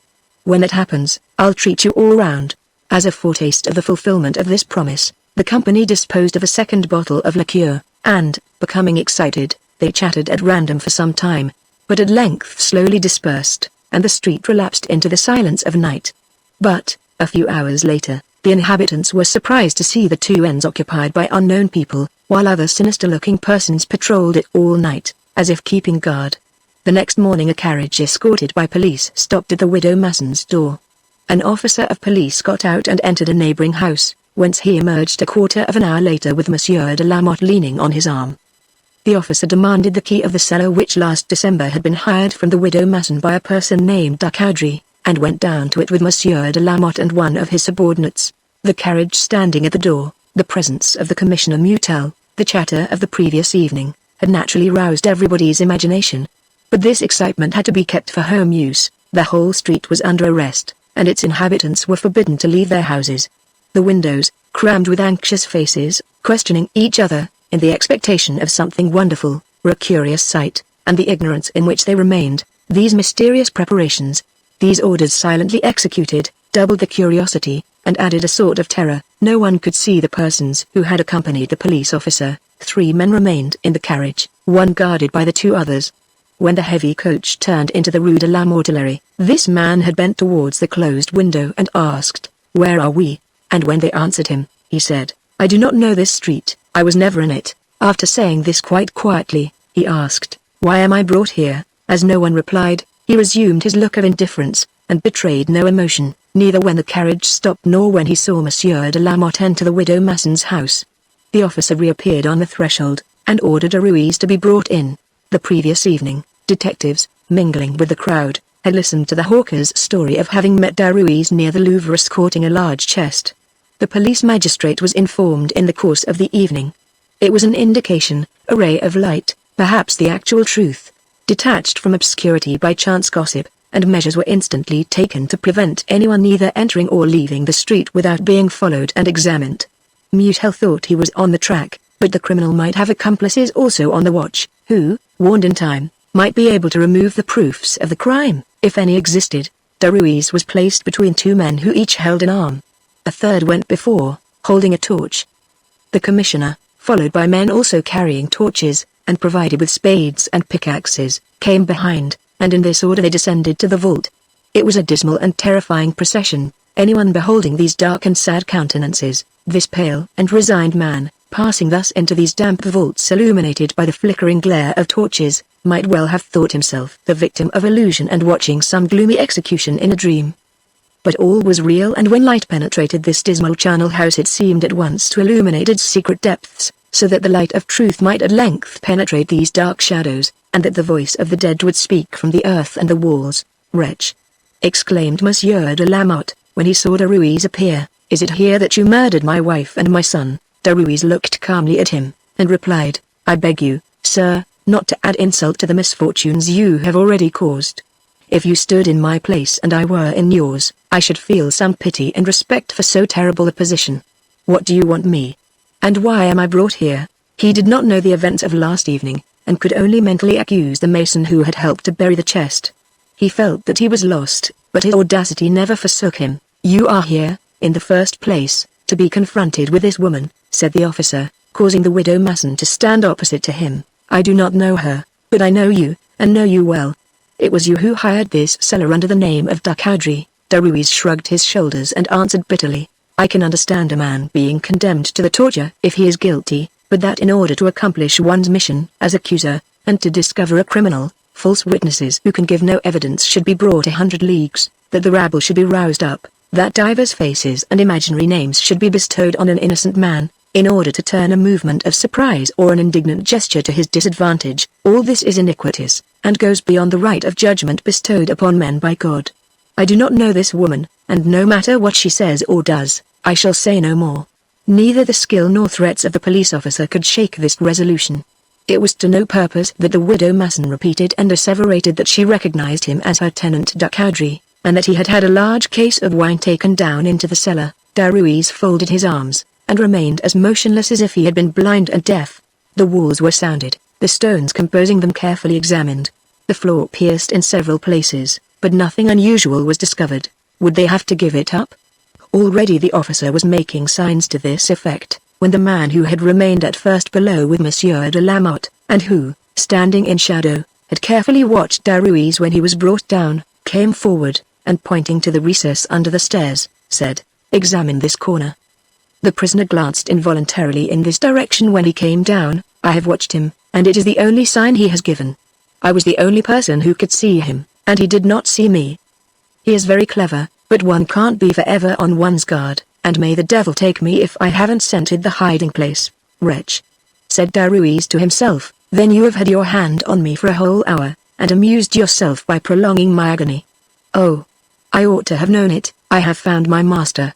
Never mind, you shall learn nothing from my face, nor yet from the decaying body you will find. Worms and poison can only have left an unrecognizable corpse. An iron rod sunk into the ground, encountered a hard substance some 4 feet below. 2 men set to work, and dug with energy. Every eye was fixed upon this trench, increasing in depth with every shovelful of earth which the 2 laborers cast aside. Monsieur de Lamotte was nearly fainting, and his emotion impressed everyone except Derues. At length the silence was broken by the spade striking heavily on wood, and the noise made everyone shudder. The chest was uncovered and hoisted out of the trench. It was opened, and the body of a woman was seen, clad only in a chemise, with a red and white headband, face downwards. The body was turned over, and Monsieur de Lamotte recognized his wife, not yet disfigured. The feeling of horror was so great that no one spoke or uttered a sound. Derues, occupied in considering the few chances which remained to him, had not observed that, by the officer's order, one of the guards had left the cellar before the men began to dig. Everybody had drawn back both from the corpse and the murderer, who alone had not moved, and who was repeating prayers. The flame of the torches placed on the ground cast a reddish light on this silent and terrible scene. Derues started and turned round on hearing a terrified cry behind him. His wife had just been brought to the cellar. The commissioner seized her with one hand, and taking a torch in the other, compelled her to look down on the body. "It is Madame de Lamotte," she exclaimed. "Yes, yes," she answered, overwhelmed with terror. "Yes, I recognize her." Unable to support the sight any longer, she grew pale and fainted away. She and her husband were removed separately.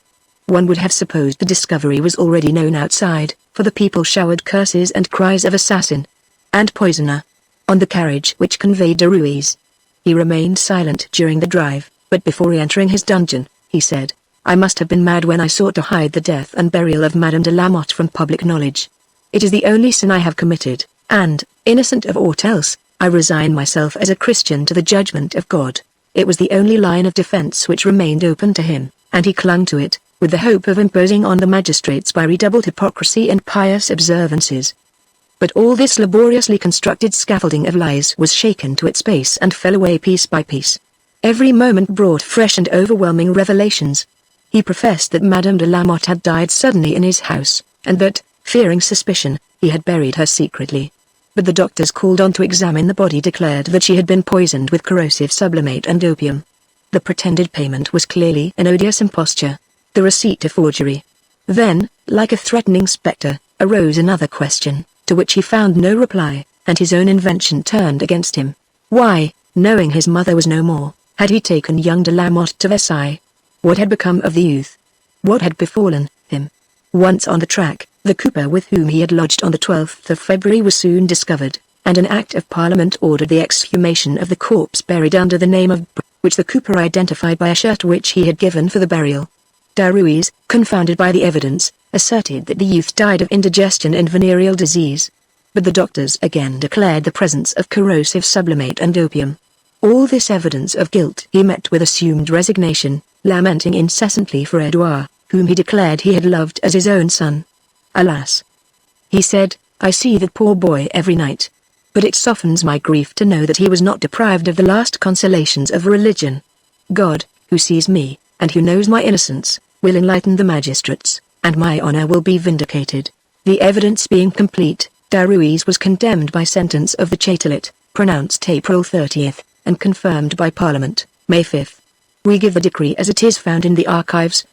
This court having considered the trial held before the Provost of Paris, or his deputy lieutenant at the Châtelet, for the satisfaction of the aforesaid deputy at the aforesaid Châtelet, at the request of the deputy of the King's Attorney General at the aforesaid court, summoner and plaintiff, against Antoine François Derues, and Marie-Louise Nielais, his wife, defendants and accused, prisoners in the prisons of the Conciergerie of the Palace at Paris, who have appealed from the sentence given at the aforesaid trial, the 30th day of April 1777, by which the aforesaid Antoine François Derues has been declared duly attainted and convicted of attempting unlawfully to appropriate without payment the estate of Buissy-Souef, belonging to the Sire and Dame de Saint-Faust de la Motte, from whom he had bought the said estate by private contract on the 22nd day of December 1775, and also of having unworthily abused the hospitality shown by him since the 16th day of December last towards the aforesaid Dame de la Motte, who arrived in Paris on the aforesaid day in order to conclude with him the bargain agreed on in December 1775, and who, for this purpose, and at his request, lodged with her son in the house of the said Derues, who of premeditated design poisoned the said Dame de la Motte, whether by a medicine composed and prepared by him on the 30th day of January last, or by the beverages and drinks administered by him after the aforesaid medicine. He having taken the precaution to send his servant into the country for 2 or 3 days, and to keep away strangers from the room where the said Dame de la Motte was lying, from the effects of which poison the said Dame de la Motte died on the night of the said 31st day of January last, also of having kept her demise secret, and of having himself enclosed in a chest the body of the said Dame de la Motte, which he then caused to be secretly transported to a cellar in the Rue de la Mortellerie hired by him for this purpose, under the assumed name of Ducaudry, wherein he buried it himself, or caused it to be buried, also of having persuaded the son of the above Dame de la Motte, who, with his mother, had lodged in his house from the time of their arrival in Paris until the 15th day of January, last, and who had then been placed in a school that the aforesaid Dame de la Motte was at Versailles and desired him to join her there, and, under this pretence, of having conducted the said younger Sire de la Motte, the 12th day of February, after having given him some chocolate, to the aforesaid town of Versailles, to a lodging hired at a cooper's, and of having there wilfully poisoned him, either in the chocolate taken by the said younger Sire de la Motte before starting, or in beverages and medicaments which the said Derues himself prepared, mixed, and administered to the aforesaid Sire de la Motte the younger, during the 11th, 12th, 13th, and 14th days of February last, having kept him lying ill in the aforesaid hired room, and having refused to call in physicians or surgeons, notwithstanding the progress of the malady, and the representations made to him on the subject, saying that he himself was a physician and surgeon, from which poison the said Sire de la Motte the younger died on the 15th day of February last, at 9 o'clock in the evening, in the arms of the aforesaid Derues, who, affecting the deepest grief, and shedding tears, actually exhorted the aforesaid Sire de la Motte to confession, and repeated the prayers for the dying, after which he himself laid out the body for burial, saying that the deceased had begged him to do so, and telling the people of the house that he had died of venereal disease, also of having caused him to be buried the next day in the churchyard of the parish church of St. Louis at the aforesaid Versailles, and of having entered the deceased in the register of the said parish under a false birthplace, and the false name of which name the said Derues had himself assumed on arriving at the said lodging, and had given to the said Sieur de la Motte the younger, whom he declared to be his nephew. Also, to cover these atrocities, and in order to appropriate to himself the aforesaid estate of Buisson-Souef, he is convicted of having calumniated the aforesaid Dame de la Motte, and of having used various maneuvers and practiced several deceptions, to wit, first, in signing, or causing to be signed, the names of the above Dame de la Motte to a deed of private contract between the said Derues and his wife on one side and the aforesaid Dame de la Motte by right of a power of attorney given by her husband on the other, the which deed is dated the 12th day of February, and was therefore written after the decease of the said Dame de la Motte, by which deed the said Dame de la Motte appears to change the previous conventions agreed on in the first deed of the 22nd of December in the year 1775, and acknowledges receipt from the said Derues of a sum of 100,000 livres, as being the price of the estate of Buisson. Secondly, in signing before a notary, the 9th day of February last, a feigned acknowledgement for a third part of 100,000 livres, in order to give credence to the pretended payment made by him. Thirdly, in announcing and publishing, and attesting even by oath at the time of an examination before the Commissioner Mutel, that he had really paid in cash to the aforesaid Dame de la Motte the aforesaid 100,000 livres, and that she, being provided with this money, had fled with her son and a certain person unknown. Fourthly, in depositing with a notary the deed of private contract bearing the pretended receipt for the above sum of 100,000 livres, and pursuing at law the execution of this deed and of his claim to the possession of the said estate. Fifthly, in signing or causing to be signed by another person, before the notaries of the town of Lyon, whither he had gone for this purpose, a deed dated the 12th day of March, by which the supposed Dame de la Motte appeared to accept the payment of the 100,000 livres, and to give authority to the Sieur de la Motte, her husband, to receive the arrears of the remainder of the price of the said estate, the which deed he produced as a proof of the existence of the said Dame de la Motte. Sixthly, in causing to be sent, by other hands, under the name of the aforesaid Dame de la Motte, to a lawyer, on the 8th day of April 1777, at a time when he was in prison, and had been compelled to abandon the fable that he had paid the aforesaid sum of 100,000 livres in hard cash, and had substituted a pretended payment made in notes, the notes pretended to have been given by him in payment to the said Dame de la Motte. Seventh, and finally, in maintaining constantly, until the discovery of the body of the aforesaid Dame de la Motte, that the said dame was still alive, and that he had seen her at the town of Lyon, as has been stated above. In atonement has been condemned, etc. etc. etc. His goods are hereby declared acquired and confiscated to the king, or to whomsoever his majesty shall appoint, first deducting the sum of 200 livres as fine for the king, in case the confiscation is not to the sole profit of his majesty, and also the sum of 600 livres for masses to be said for the repose of the souls of the aforesaid Dame de la Motte and her son. And, before being executed, the said Antoine François Derues shall suffer the question ordinary and extraordinary, in order that from his mouth may be learned the truth of these facts, and also the names of his accomplices. And the decision of the judges in the proceedings with regard to the above-mentioned Marie-Louise Nielais, wife of Derues, is delayed until after the execution of the above sentence. It is also decreed that the mortuary act of the aforesaid de la Motte the younger, dated the 16th day of February last, in the register of deaths belonging to the parish church of St. Louis at Versailles, be amended, and his correct names be substituted, in order that the said Sieur de la Motte, the father, and other persons interested, may produce said names before the magistrates if required. And it is also decreed that this sentence be printed and published by the Deputy of the Attorney General at the Châtelet, and affixed to the walls in the usual places and crossroads of the town, provostship and viscounty or Paris, and wherever else requisite. With regard to the petition of Pierre Echine de Saint-Faust de la Motte, a royal equerry, Sieur de Grange Flandre, Buisson-Souef, Valperfond, and other places, widower and inheritor of Marie-François Perrier, his wife, according to their marriage contract signed before Baron and partner, notaries at Paris, the 5th day of September 1762, whereby he desires to intervene in the action brought against Derues and his accomplices, concerning the assassination and poisoning committed on the persons of the wife and son of the said Sieur de Saint-Faust de la Motte, on the accusation made by him to the Deputy Attorney General of the King at the Châtelet at present pending in the court, on the report of the final judgment given in the said action the 3th of April last, and which allowed the intervention. It is decreed that there shall be levied on the goods left by the condemned, before the rights of the Treasury, and separate from them, the sum of 6,000 livres, or such other sum as it shall please the court to award, from which sum the said Saint Faust de la Motte shall consent to deduct the sum of 2,748 livres, which he acknowledges has been sent or remitted to him by the said Derues and his wife at different times, which first sum of 6,000 livres, or such other, shall be employed by the said Sieur de Saint Faust de la Motte, who is authorized to found therewith, in the parish church of Saint Nicholas de Villeneuve-le-Roi, in which parish the estate of Buisson-Suef is situate, and which is mentioned in the action, an annual and perpetual service for the repose of the souls of the wife and son of the said Sieur de Saint Faust de la Motte, of which an act shall be inserted in the decree of intervention, and a copy of this act or decree shall be inscribed upon a stone which shall be set in the wall of the said church of Saint Nicholas de Villeneuve-le-Roi, in such place as is expedient.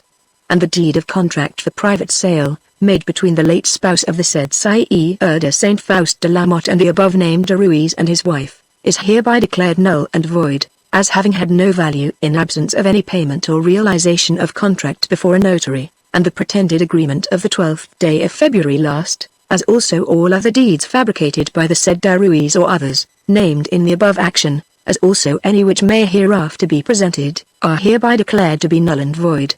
The court declares the judgment pronounced by the magistrates of the Châtelet against the above-named Derues to be good and right, and his appeal against the same to be bad and ill-founded. It is decreed that the sentence shall lose its full and entire effect with regard to Marie-Louise Nielais, who is condemned to the ordinary fine of 12 livres. The necessary relief granted on the petition of Pierre-Echine de Saint Faust de la Motte, the 2nd day of May this present month, and delay accorded until after the suspended judgment pronounced with regard to the said Marie-Louise Nielais. Signed, de Gourgues, President. Outemont, Councillor. Derues' assurance and calmness never deserted him for one moment.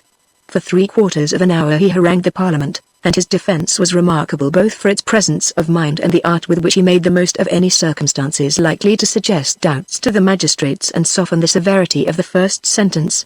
Found guilty on every point, he yet protested that he was innocent of poisoning.